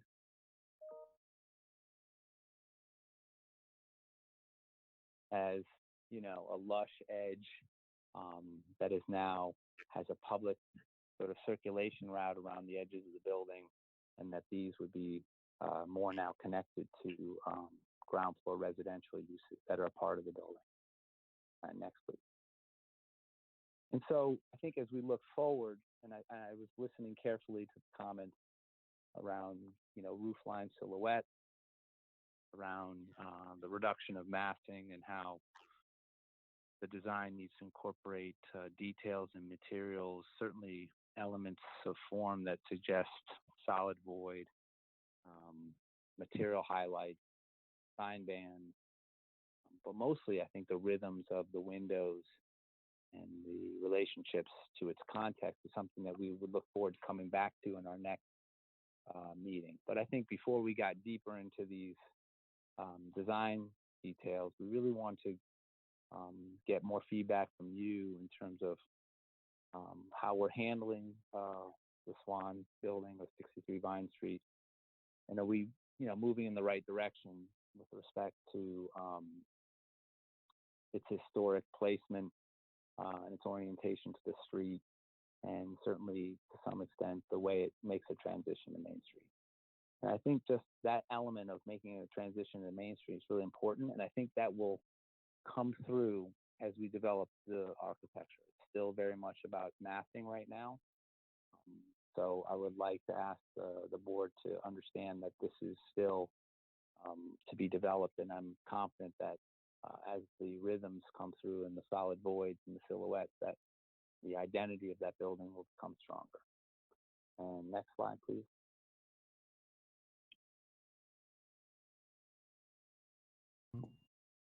One Sorry, more? hold on. Yep, sorry, there's Oh, something weird here. Just a sec. Oh, it's all right. Actually, the last slide is just really just to capture some talking points, if you have it. I do. There you go. All right. So as a recap, in general, we'd like to move temporarily and replace the 63 Vine Street on a new foundation. As noted in the photographs, it's currently a CMU base.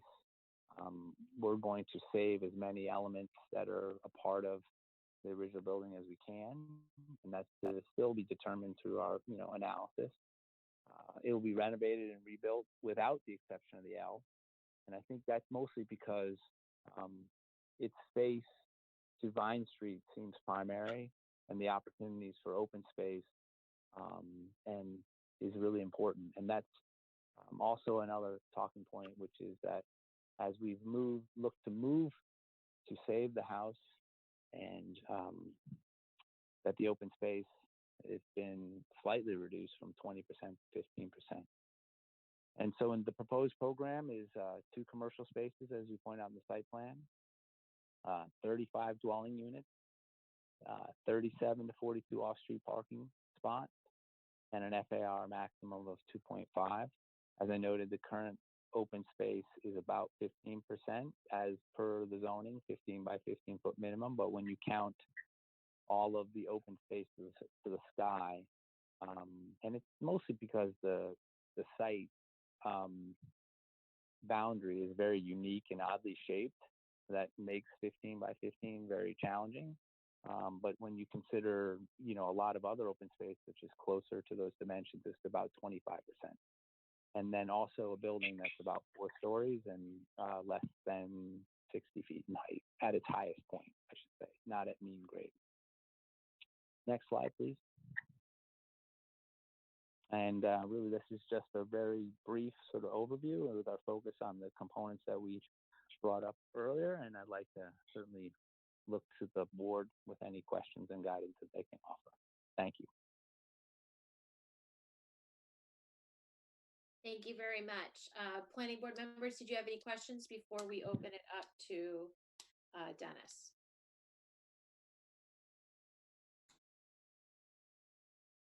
This is Deb. I have a couple of quick questions. Yep. Go ahead, Deb. What's the new distance from the house to the neighboring property line on the residential side? It's about 5 feet. So if you went back to slide, let's take the site plan, would maybe be a good slide. Brian? Yeah, this is fine. It's about 5 feet. The building is about 34.5 feet, and there's another 5, 6 feet on either side. And that's mostly due to the upper floors.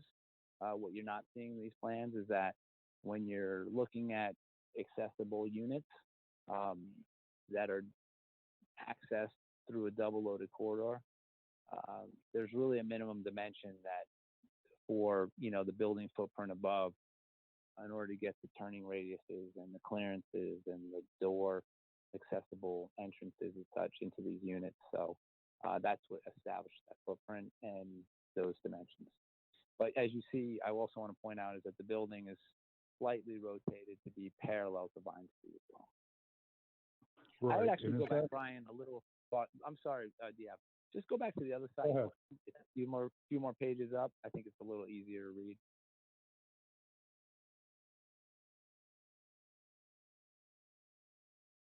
I'm sorry, Diab. I just wanted to get to a drawing that's a little bit more legible. Probably one more. 2 more.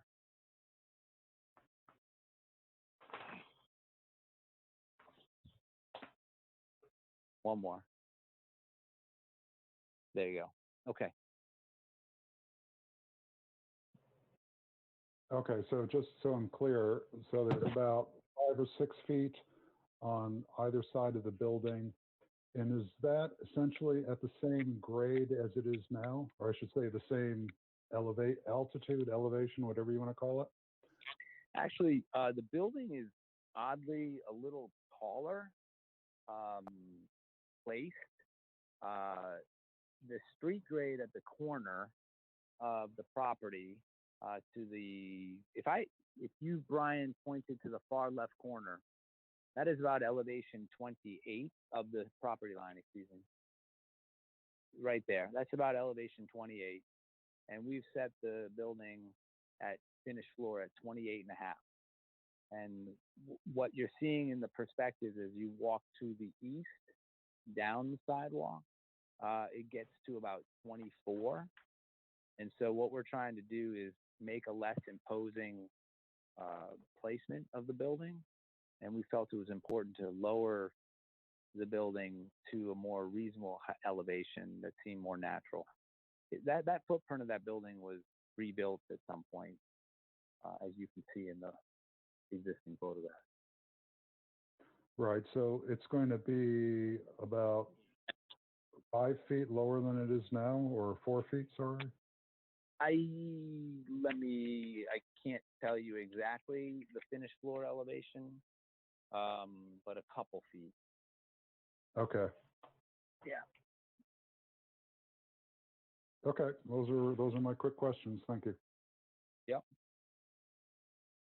Heather Hannon, did you have any questions before we move on?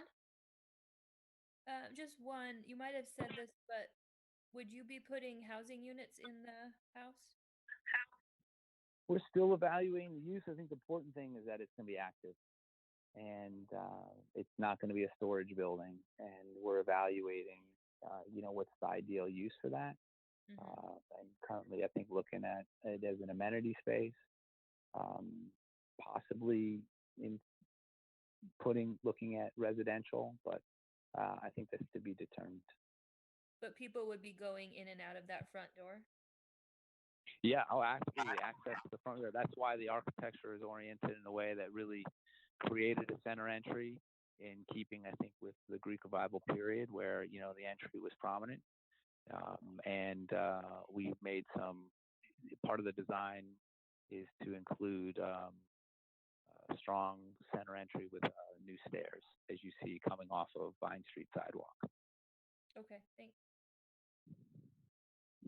Maureen, did you have any questions? The only question, I'm glad to see the house is looking good. I am curious about, there are quite a few cantilevers in the massing studies for the new build, and I'm wondering what you're thinking about all the cantilevering. Yeah, I think the cantilevering helps really create a wider public presence, particularly civic presence.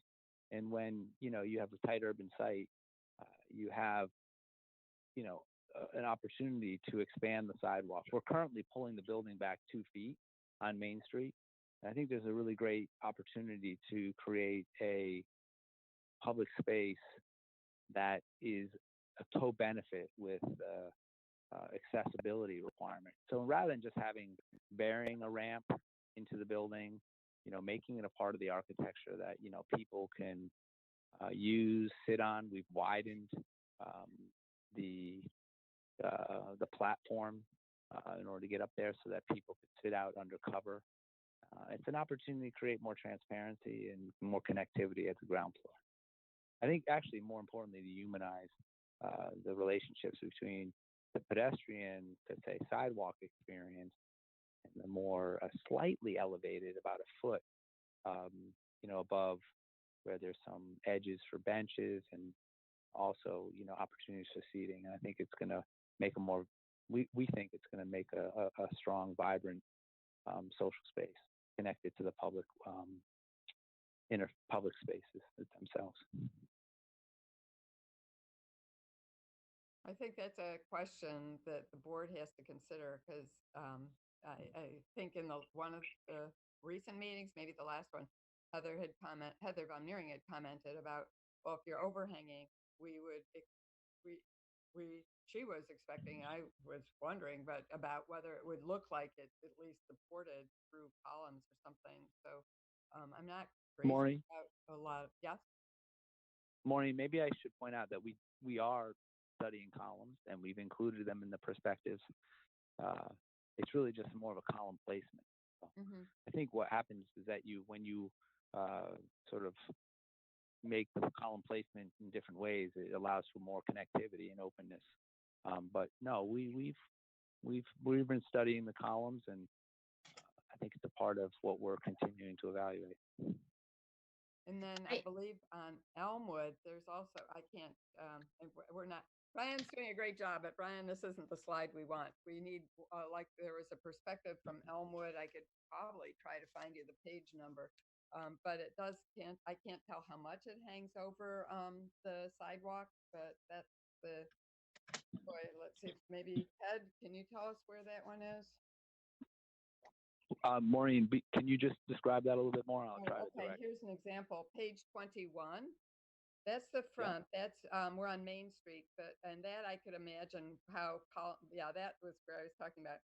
So I can't quite tell, but to me, this reminds me of the experience you have when you're over by the Winchester's Town Common, right along the train platform or under the train platform. There's a sidewalk. It's the sidewalk right by the head into the diagonal parking. The Winchester residents, planning board people, you know where I'm talking about. It hangs over the sidewalk, and it's not a very comfortable approach to massing. Well, I think the hardest thing to see in these images right now, they're still at a massing level. Right. And what you may not be let me just say this, what we may not be visioning right now is the connection to the retail space beyond. Like I think we can see something where this has glass wall, the sort of streetscape, the cultural district comes alive.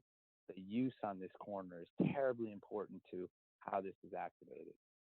It's a great opportunity to create an indoor-outdoor space. And if that's done through tools, which is transparency, great. If it's done through operable walls, that's great. And I think that when we get to the next level where the detailing and the lighting and the materiality and the tactility of this is more spoken to, I think it's going to be, I believe it's going to be a pretty vibrant corner and something that people will be attracted to. Imagine sitting, on the edge of that platform, on a bench, people watching. People are going to be drawn, I think, to this corner with lighting and with use.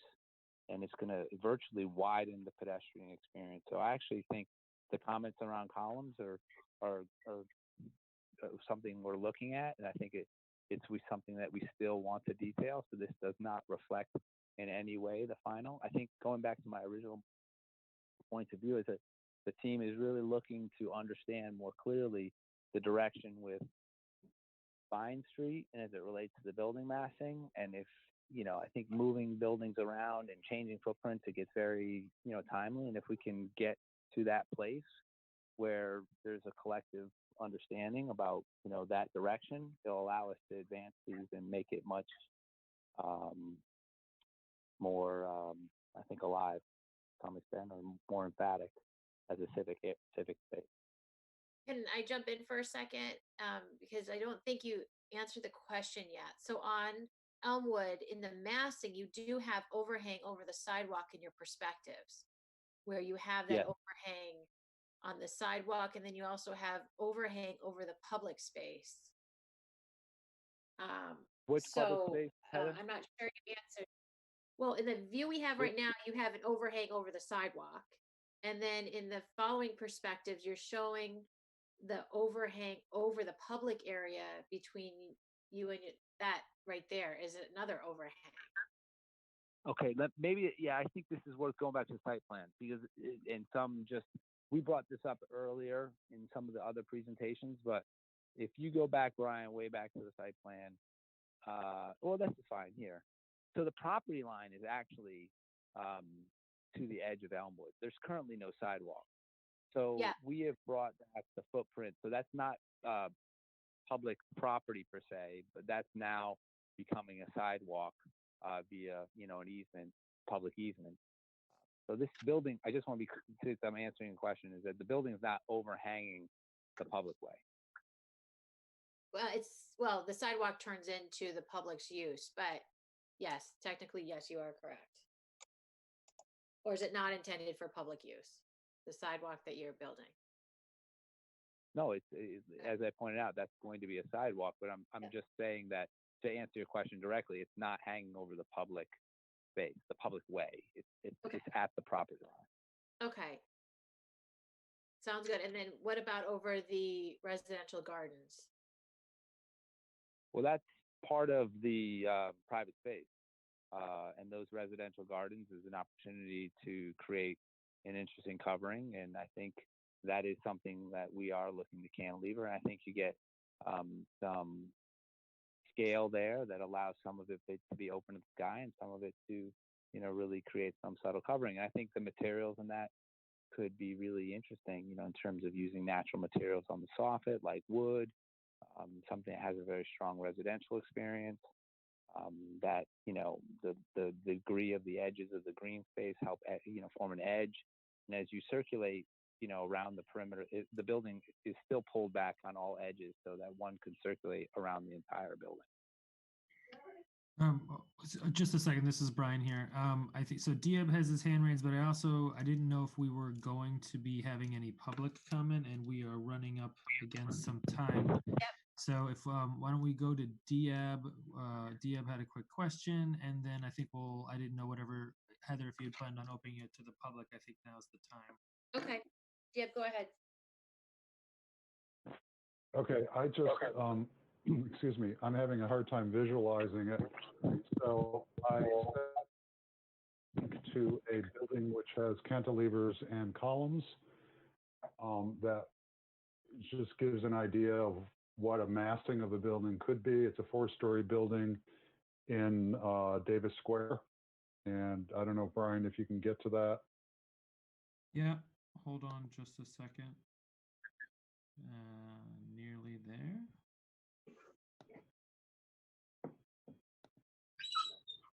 Becky, Radine, I was seeing video when they're looking at documents. Okay, so that is the Harvard Vanguard building in Davis Square. It does have a cantilevered building over private space, which is often used by people walking around. But that is an idea of what I think of when I see that. Yeah, no, I just to be clear, that I don't envision this building looking like this at all. Understood. I'm just trying to imagine cantilevered plus columns. So Kind of like the GSD at Harvard. It's also used at our town hall at the front entrance as well, where the cantilevered with columns or piers or pilasters are used as well. It's I think it's not the style that Diab is showing it. He's showing the opening with the space between where the glass starts from the stores and where the edge of the sidewalk is and how they integrate. yeah, that was it. Thanks.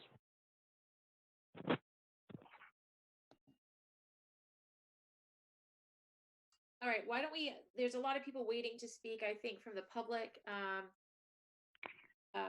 I know we'll do that, and then we'll bring Dennis Carlone into the discussion briefly.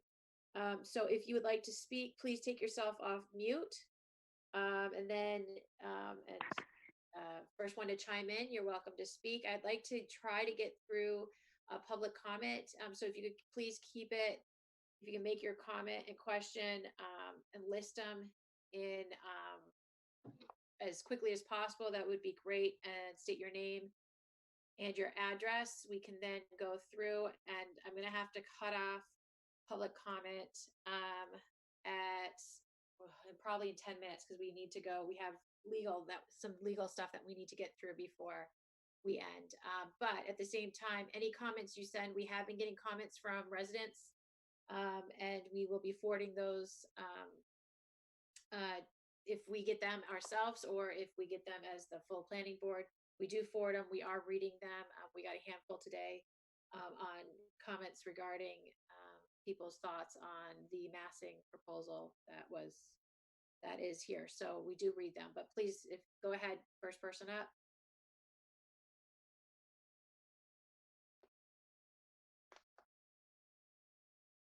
Do we just jump in? Yes, thank you, Jamie. Go ahead. Okay, hi. Yeah, this is Jamie. I'm on Dix Terrace in Winchester. And I think I'm just going to reiterate some things I've already heard. And there's quite a bit of concern about the cantilevers, and I feel very uncomfortable with them too. And I understand that they do mean that the footprint of the building allows for the permeability, which I like, and strolling around the whole development. But really the problem is that upstairs, in the upper levels, we just have a lot of volume still. And I understand why, because of the double loaded corridor for apartments, et cetera. But to me, it just still feels very ambitious for such a small site. That's number one. I feel like it's still too tall. And I realize the architecture may ameliorate that, but that's how I feel. I do like the Greek revival and the care that is being directed towards it. And again, in terms of the volume and the massing of the building, I feel like it's getting swallowed by the building. And I would prefer to have the development pulled back so that you can see the houses. You can see it's a residential street going up Vine Street, pulled back from the corner from Vine Street. I realize this is means fewer units and probably a smaller garage, but I guess overall, I just think it still looks pretty big, but I think it's a big improvement over what we saw. And I realize a lot of these issues can be solved architecturally. I think that's about it. I'm sure I'll think of something else. I also was a little horrified at what I saw when I first tuned in at the Mill Pond site, but I realized we're not talking about that. So anyway, I think it's an improvement. I just feel like everything is just trying to squeeze too much in on one site. I can't imagine using the gardens, the private residential gardens with a big 3 stories looming overhead. That's more than a canopy. You really feel the heaviness of the building above, I would think. Thank you so much. Thank you, Jamie. Next, please. I'll go ahead and jump in. This is John Clemson, 49 Myrtle Terrace. I'll be very brief. I'm encouraged by the current approach in terms of preservation of the 63 Vine Street house. So I don't have a lot to say. I think ongoing there will be opportunities for interaction about how that building will end up looking at the end. It's my intention to sort of develop some general conditions that will, that everybody can have input on, that will address any detailed questions going forward. So from a preservation perspective, the the current approach is successful, aside from anything having to do with the new building, which I'm not prepared to comment on. Thanks. Thank you, John. Next, please. This is John Stevens. I'm not sure that I can be heard, but you'll let me know. You are heard, John. Go ahead. Thank you. John Stevens, 44 Vine Street. The impression I have is certainly that this is an improvement over what I have seen previously. Nevertheless, I want to echo Jamie's comments about the mass of the building. The one perspective that I think we saw in the developer's presentation is just how large the building is in relation to 51 Vine Street. It's simply a 5-story building, towers not only over 63 Vine, but even over 51, particularly when one considers the fact that the side lot setback is minimal on the south side of the building. The comparison would be to 58 Vine Street on the far side of the street, which is adjacent to the condominium complex.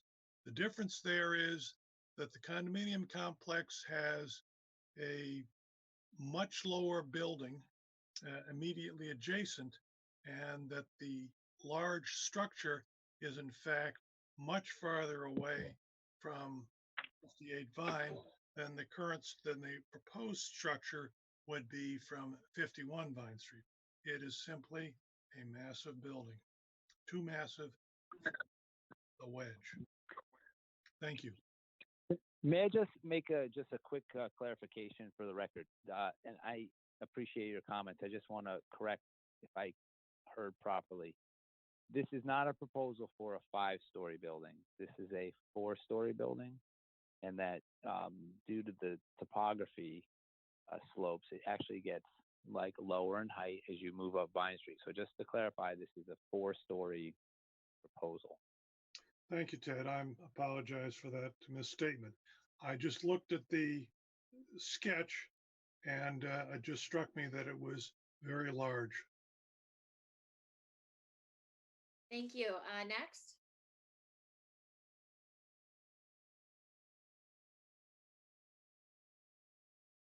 All right.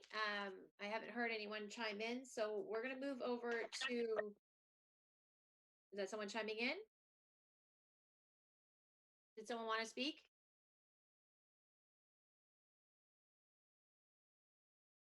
Okay, so we haven't heard anyone, so we're going to move onward to Dennis Carlone. Hi, Dennis. Hi there. Could we go to the presentation, the second to the last page, and work backwards? I'll be quick. I know you don't have much time. Thank you.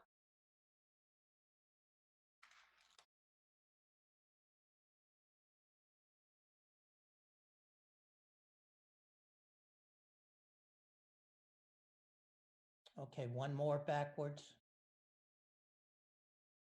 No, wasn't there a photograph with a summary of, that's the one. So as you can see in the site, and I know you probably discussed this in earlier meetings, this is a very difficult site, especially compared to Converse Place. It isn't just the funny shape that isn't typical, but the rise in the land that Ted talked about, preserving the historic house, all those issues. So the solution is very much like the street, like the building on the other side of Vine Street. It's an extruded shape that fills it, the existing condo building. It's very much that kind of building and trying to fit the site as much as possible. Whereas Converse Place is more like the building down at the bottom of the photograph on Elmwood. And that is just a block of a building all the way down Elmwood, across the street, keep going, across the street, that one. So these are the two types of buildings, and it does make it difficult. One of the difficult things in reviewing this and the other design is I have no dimensions when I look at a plan. Can we go to the slide preceding this? Look at the sidewalks on either side. Now the sidewalk on Vine is tight, and you would say, well, it's the same as in front of the houses, except when you have a 4-story building, it feels even tighter. So that has to move. Whereas the sidewalk on the other side, I didn't realize it till Ted described it. We don't have a public sidewalk. That's private land. I would recommend that we put a public sidewalk in within the asphalt. And if it removes the side of parking, it removes the side of parking. That street is totally illegal now and needs to be rebuilt. So that might help on that side. I think the notion of a porch that's notched into a building is going to be very difficult to pull off. I have some thoughts, but I won't dwell on it now. I do think this linear element that's bending and turning has to break somewhere. It can't be continuous, and I'll just assume that Ted is indeed thinking about that the bar building along Main Street will have some kind of break before it starts going up Elmwood. The slide preceding. I agree with you, Dennis. Yeah, no, we're thinking about that, and I think I'm sure you are, but I just wanted to mention it. The slide before this one, I'm not sure what it is, but I think the planning board addressed some of the concerns here. The slide before that. So retail is tough. And there are studies that show, even the one in Davis Square, where there are people coming out of the T, and I've learned this the hard way, I might add, in East Cambridge, that retail behind columns, behind an arcade or even a ramp suffers. So this is going to be a major look-see of how to make a public space, if you will, or an extension of the sidewalk work. And I got to be honest that it's only preliminary, but it looks awkward to begin with. And so the sidewalk on the left, that building should come straight down. That sidewalk should be moved into the public way, not on the private way. And then we get rid of that cantilever issue right there, because the cantilever, unless it's a series of bay windows, is oppressive. And there are studies on people not wanting to walk under cantilevers, but we'll get into that another time. Next slide before it.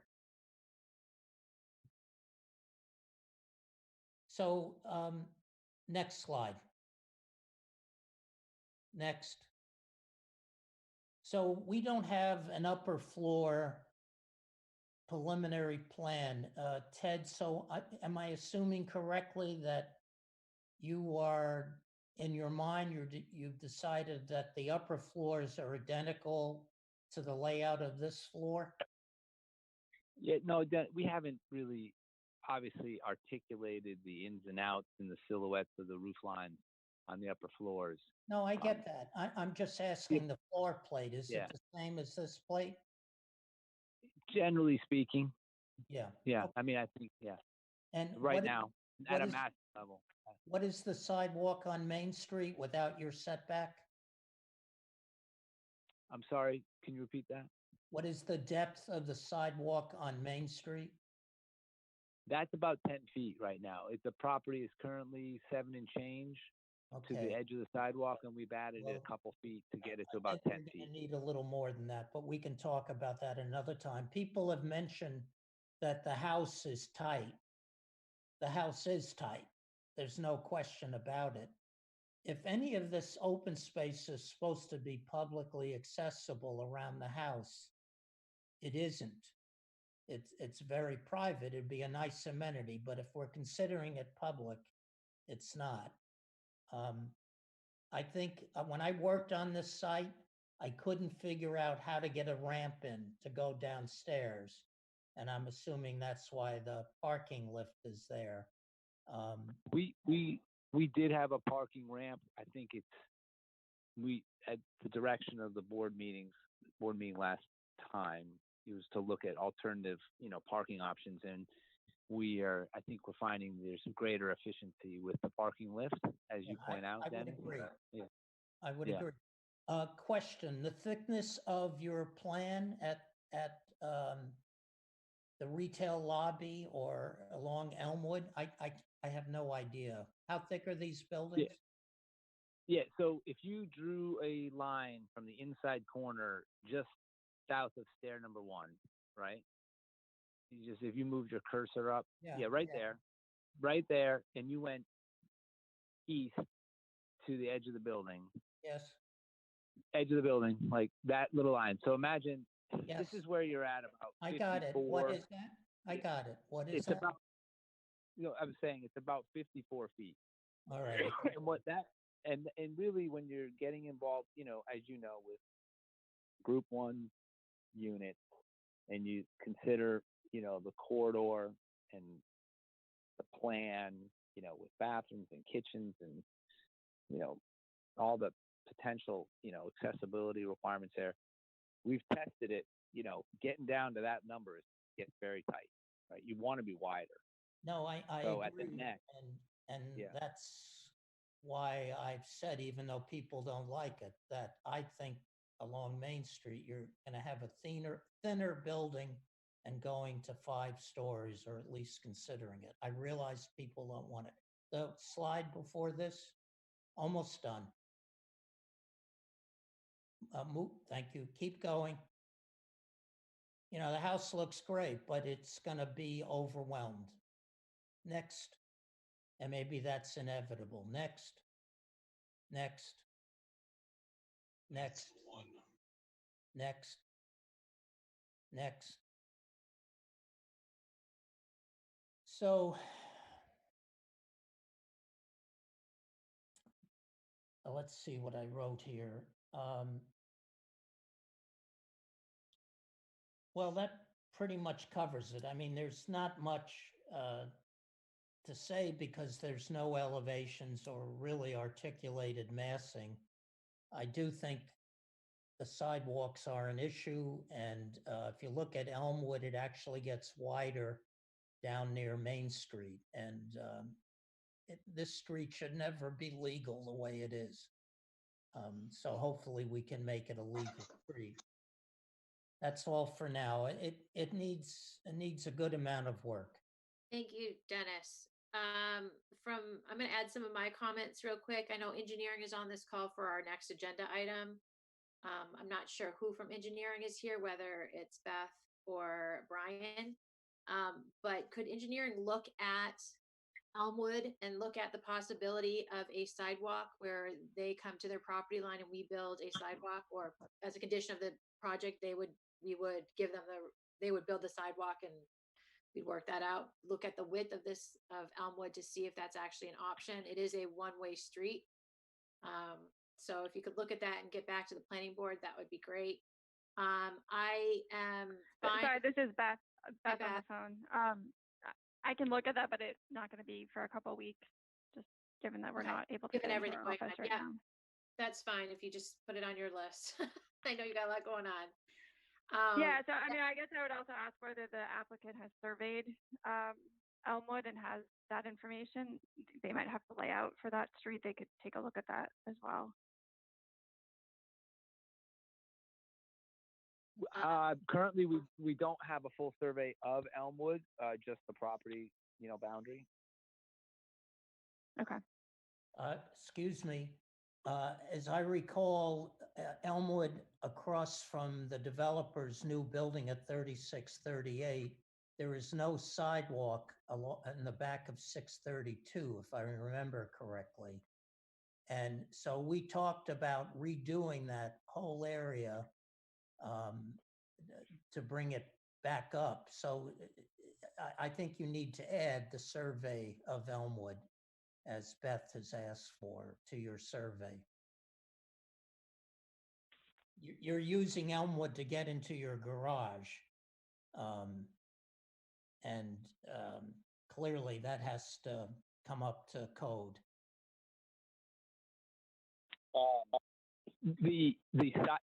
Dennis, just to make sure I'm following you,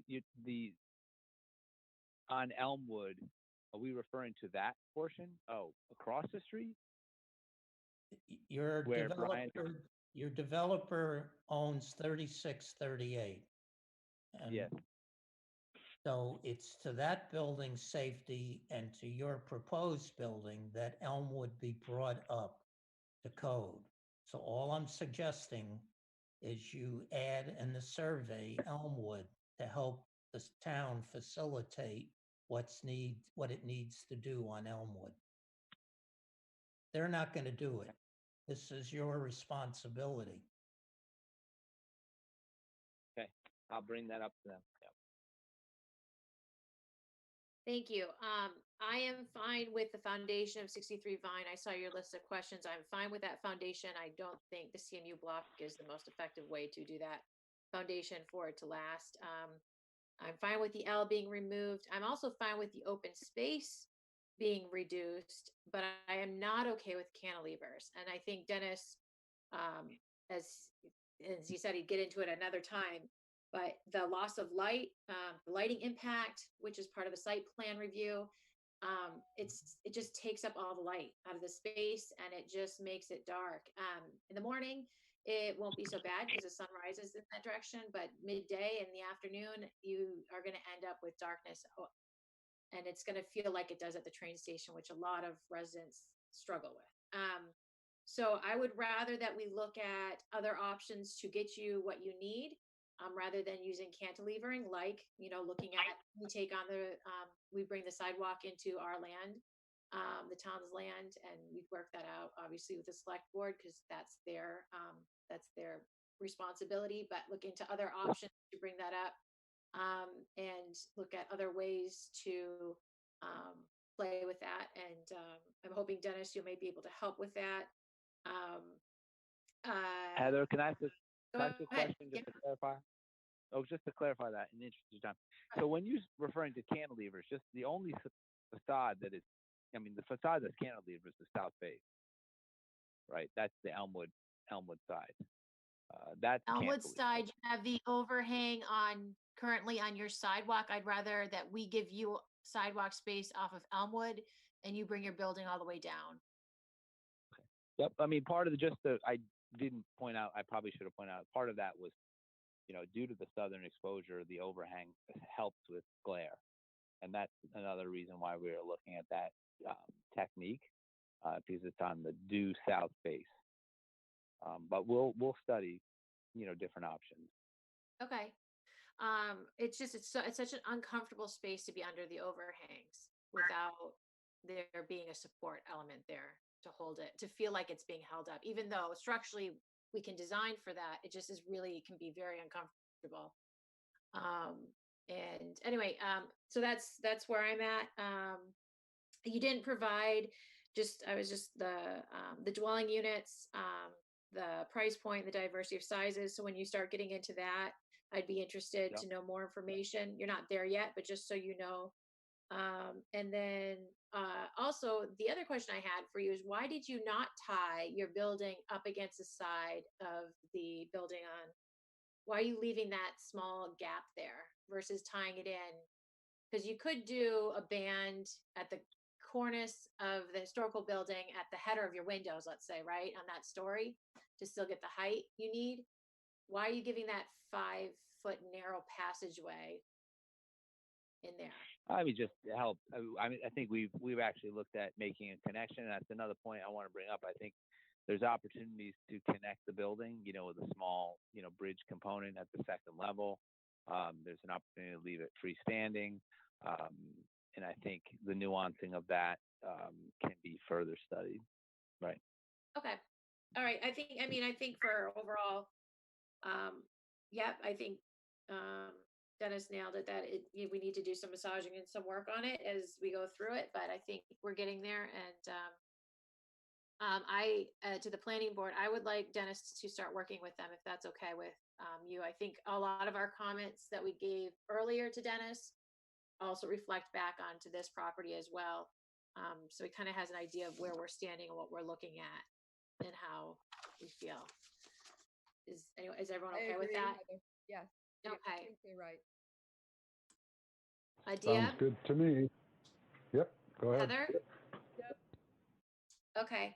So Dennis, so you'll set up a time with Brian and work through that for this property, and then also the other one. And if it's okay, did anyone on the planning board want to speak before I move on to our next agenda item? Could I ask about a clarification? Please, go ahead. When Heather, you mentioned earlier comments, you meant the earlier ones tonight, not earlier meetings. Correct, earlier tonight, Okay. kind of Yes, what we're great. looking for and the feel we're looking for. And I'm with you. And I assume some of your comments in general about the CBD hold true here as well? The 8:15 discussion at 8:15 tonight?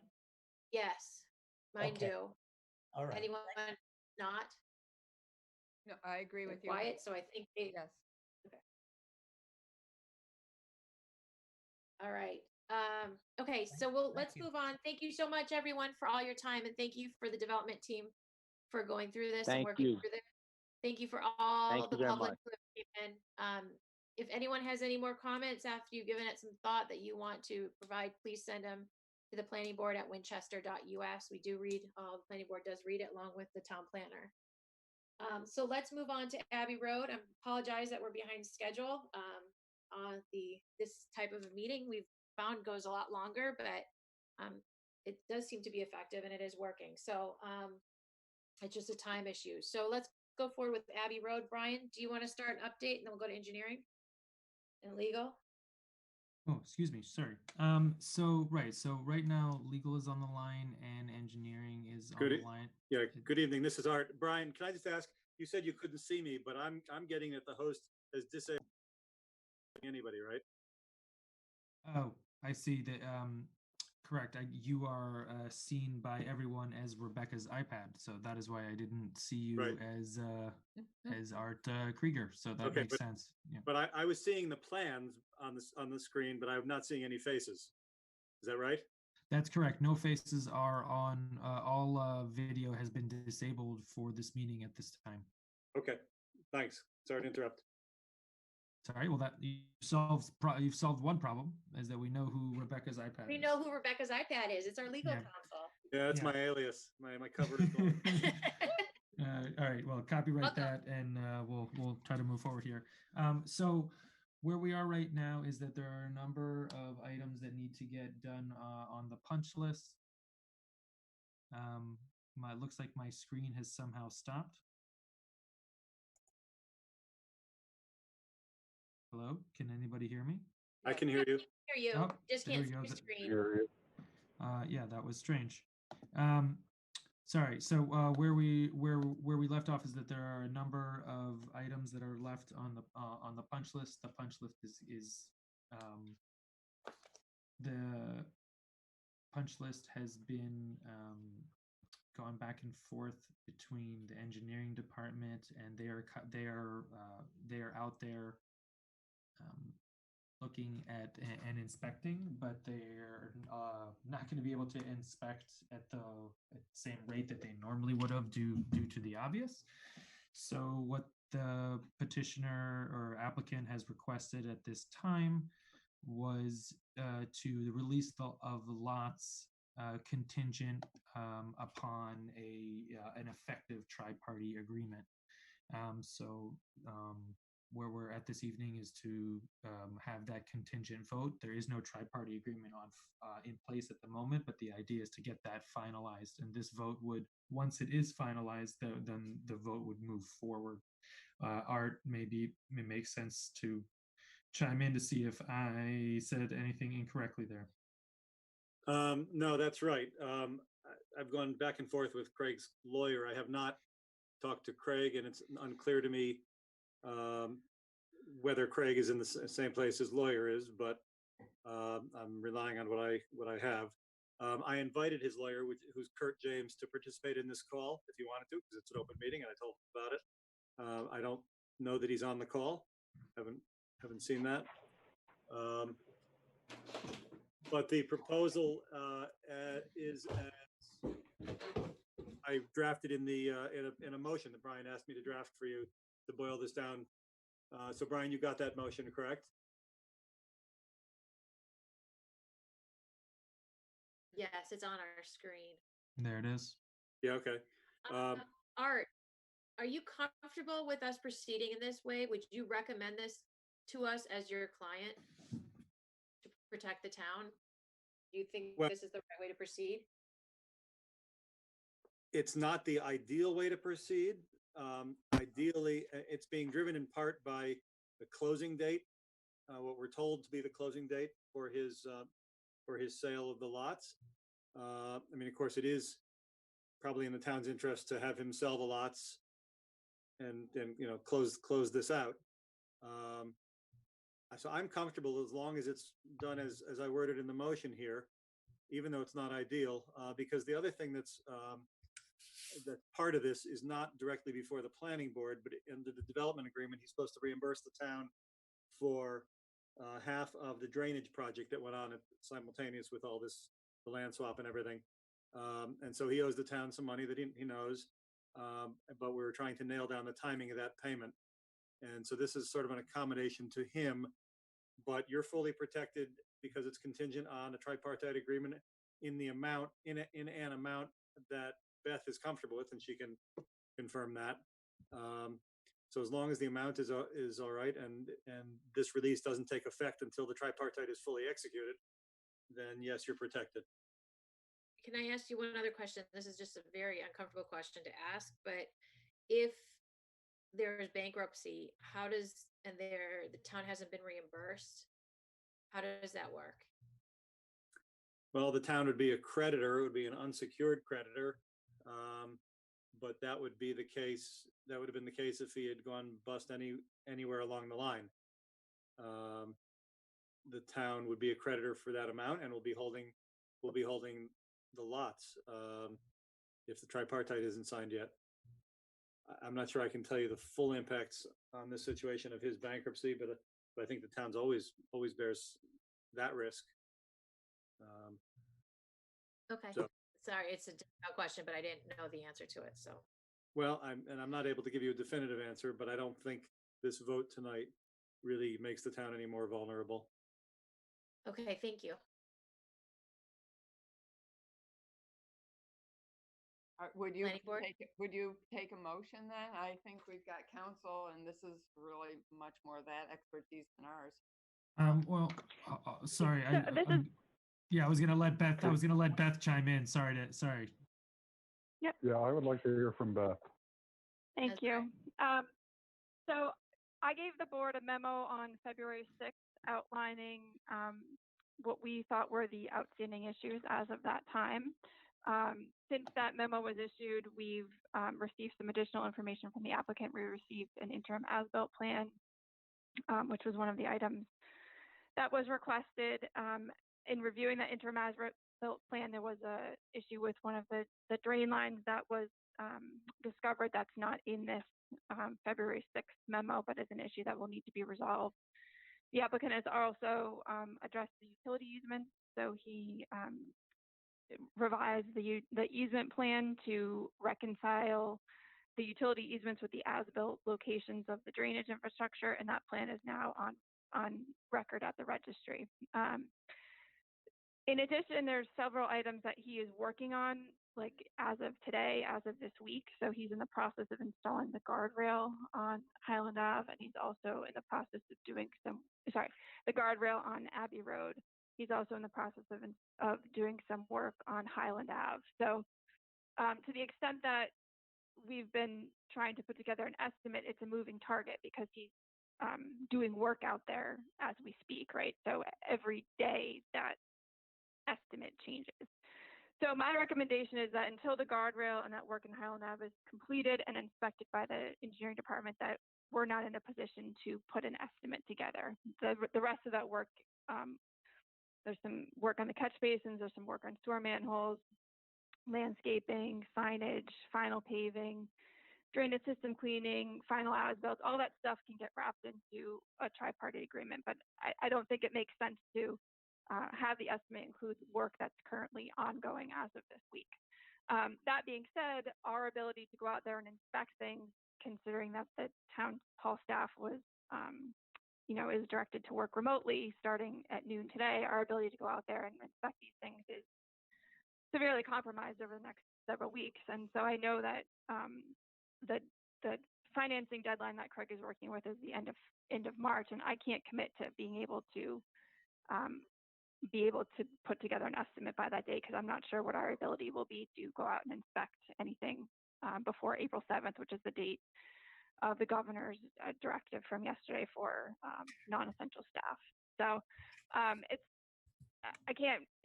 it's a very unique situation, and so I'm just trying to be honest kind of with where we are today. Who from the town executes the tri-party agreement? Who signs it? That's the planning board. So if the vote is contingent on the full execution of the agreement, the whole planning board has to agree on what that tri-party agreement says to even then release the lots anyways, right? Well, this vote says what it would have to say. It doesn't tell you the other information that would be in there about the loan amount and all that. But this tells you the amount of the tripartite agreement. And Art, haven't you reviewed and given Brian Zakelli your comments on the tripartite? Isn't that all kind of wrapped up in terms of what the language says? We drafted it because there wasn't a model in the planning department. We drafted it. Craig has suggested an edit to it. I may tweak the language, but the edit's not objectionable in principle. And so we'll nail down that language as well as filling in all the other information about his loan and mortgage and who the lender is, and then the amount. So, but in terms of the form of the agreement, you're completely fine with the agreement because you wrote it, right? Yeah, the form is fine. Okay. Yes, but he's not the one who signs it. I am. No, I understand, but isn't he the town council? So Yes, but it's if the planning board as a full has to sign it, then how do we go about signing it without meeting?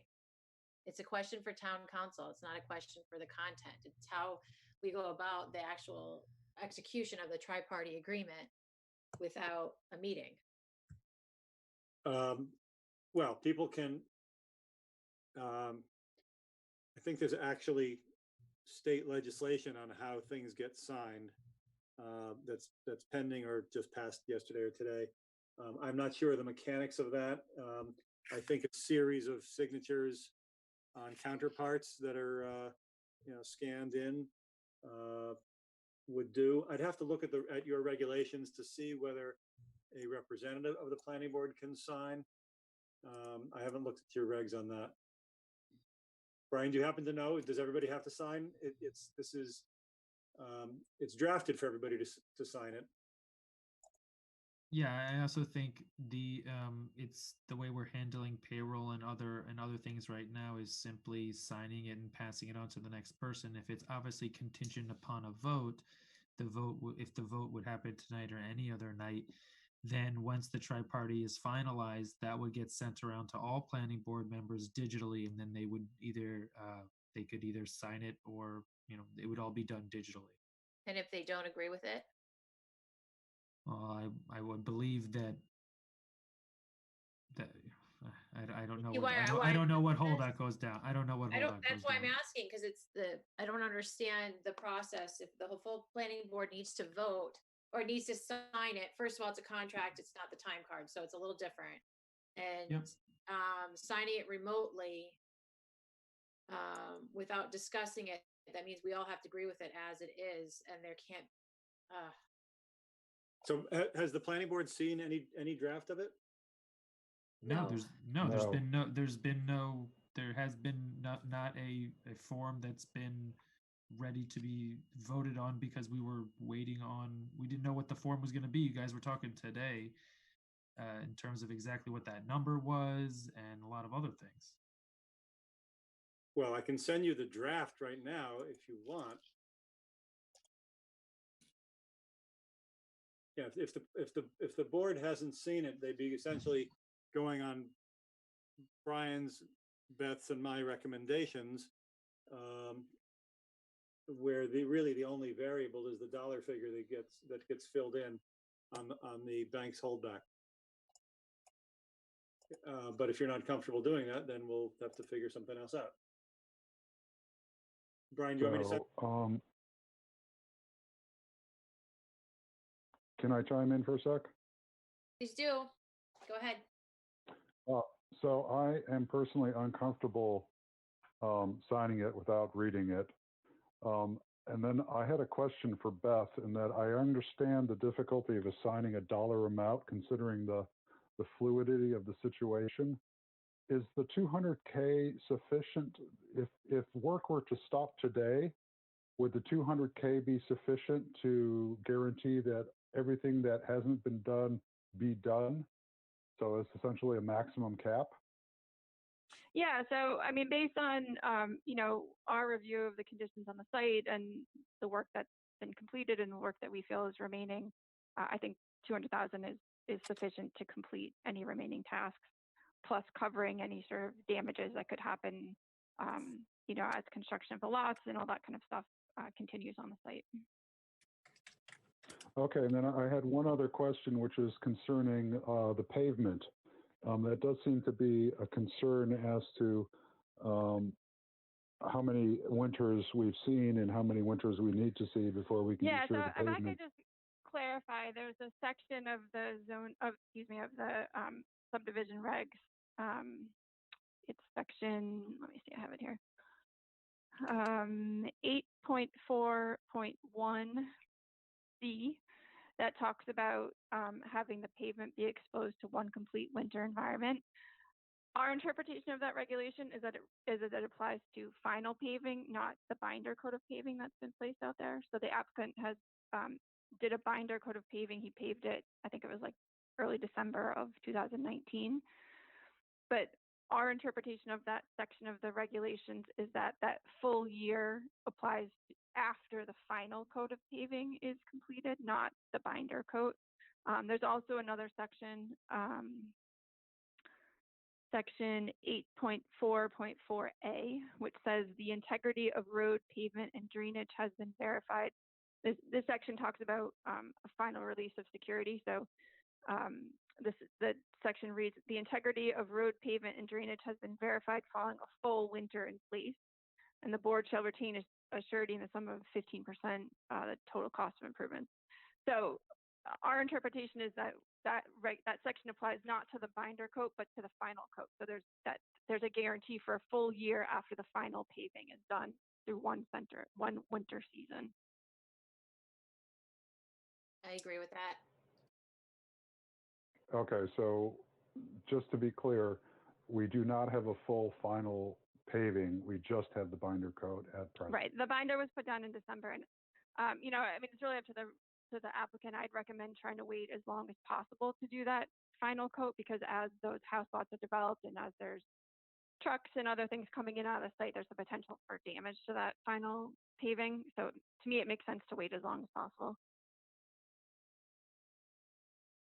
Okay, so does the 200K include this 15% surety, or is that in addition to the 200K? Yeah, so that 15% is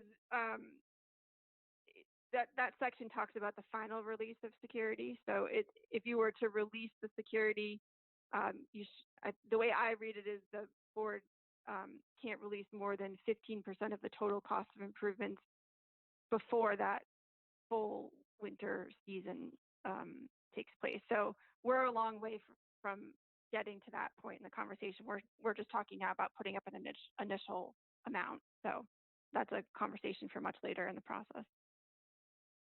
Right Okay, now, thank you. the estimate would include the full cost of any final paving at the site. Okay, thanks.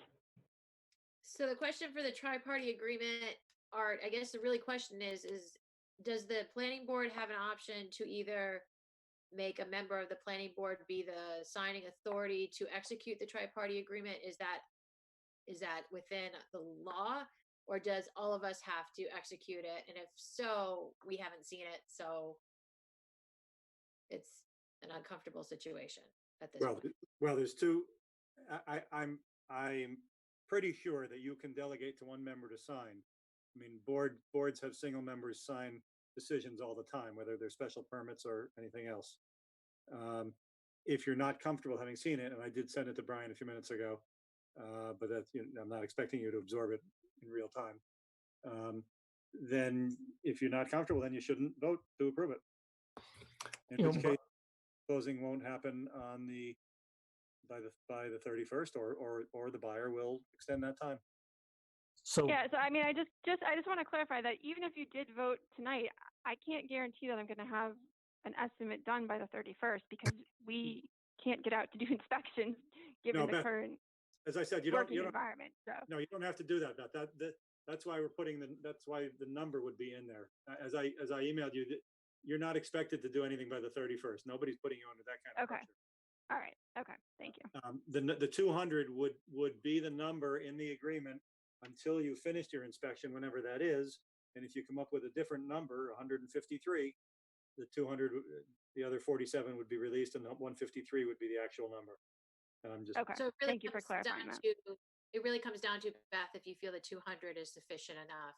Yeah, I do feel that the 200. I do feel the 200 is sufficient. Okay.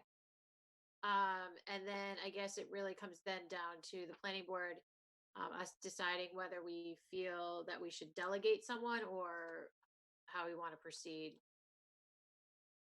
I'm happy to delegate, but is there a question about whether we should be reading what we're delegating? Yep.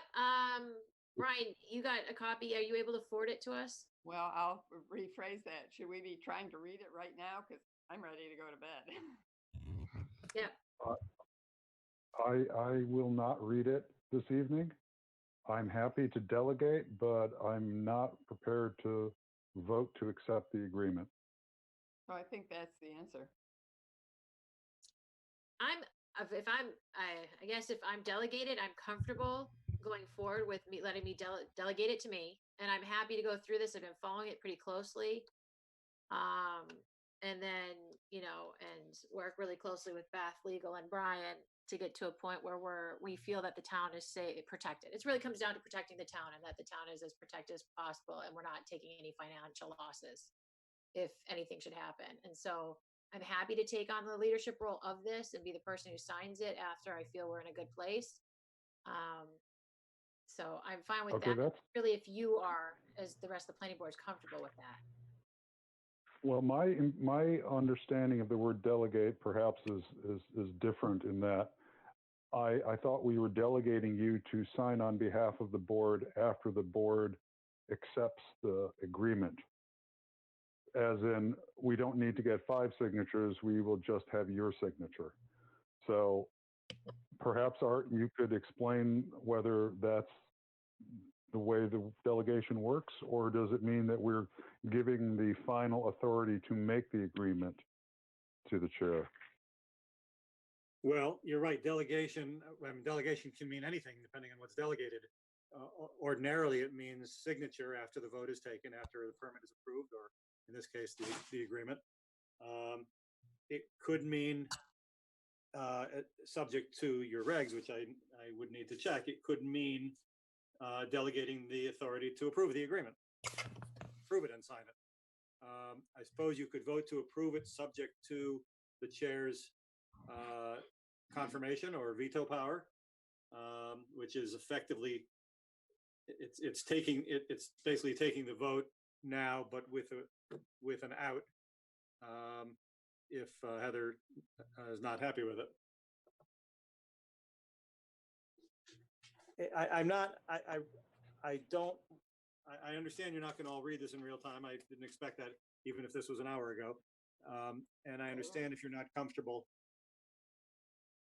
taking a vote. I will sign off. So if there's a motion, either we want to read it or we don't. But I can't make it any longer. Sorry.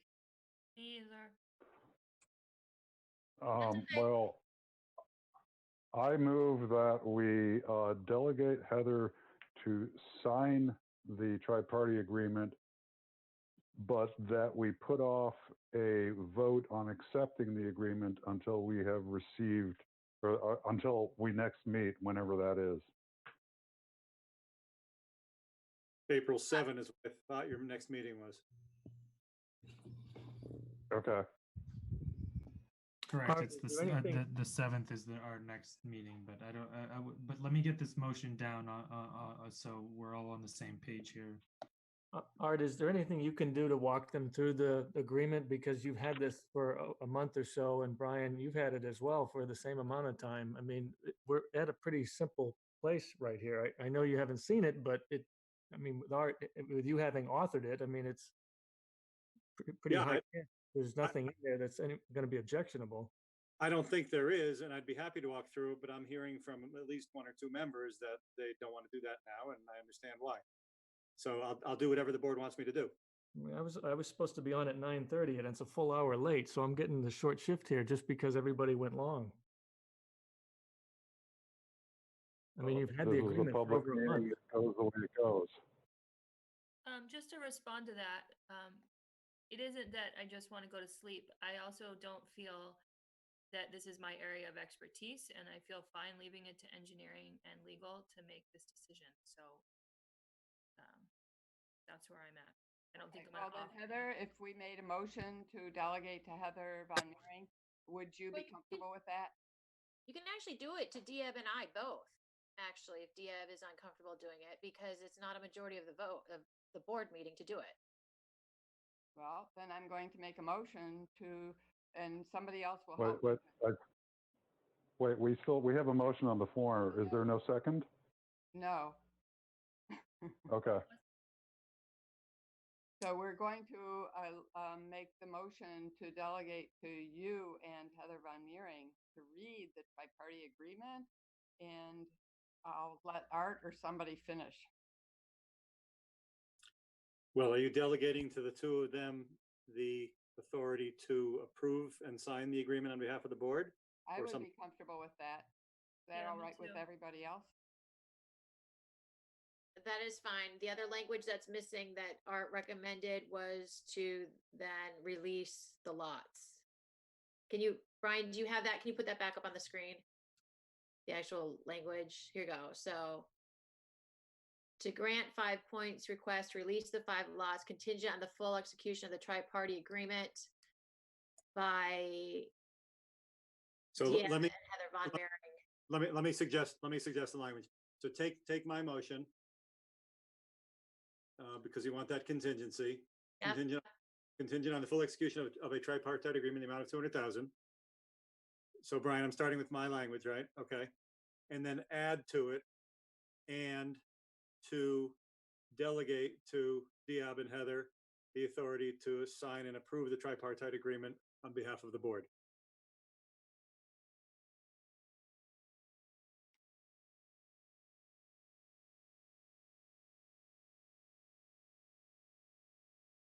Approve and sign, yeah.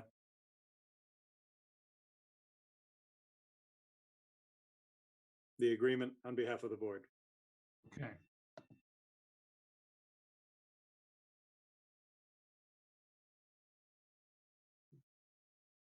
You're just getting it done fast, Brian. Good job. Get those words out there. You go back and spell them. Can you keep that spelling, please? He's doing what he can. You got it on. He's done. You catch.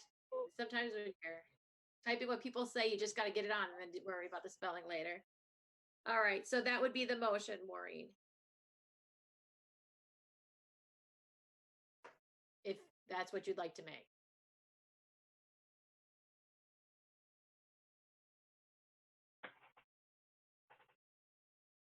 She's gone. Um, You've been muted. It looks like. Brian, the words, the authority, after Heather Von Mering at HVM, the authority to approve.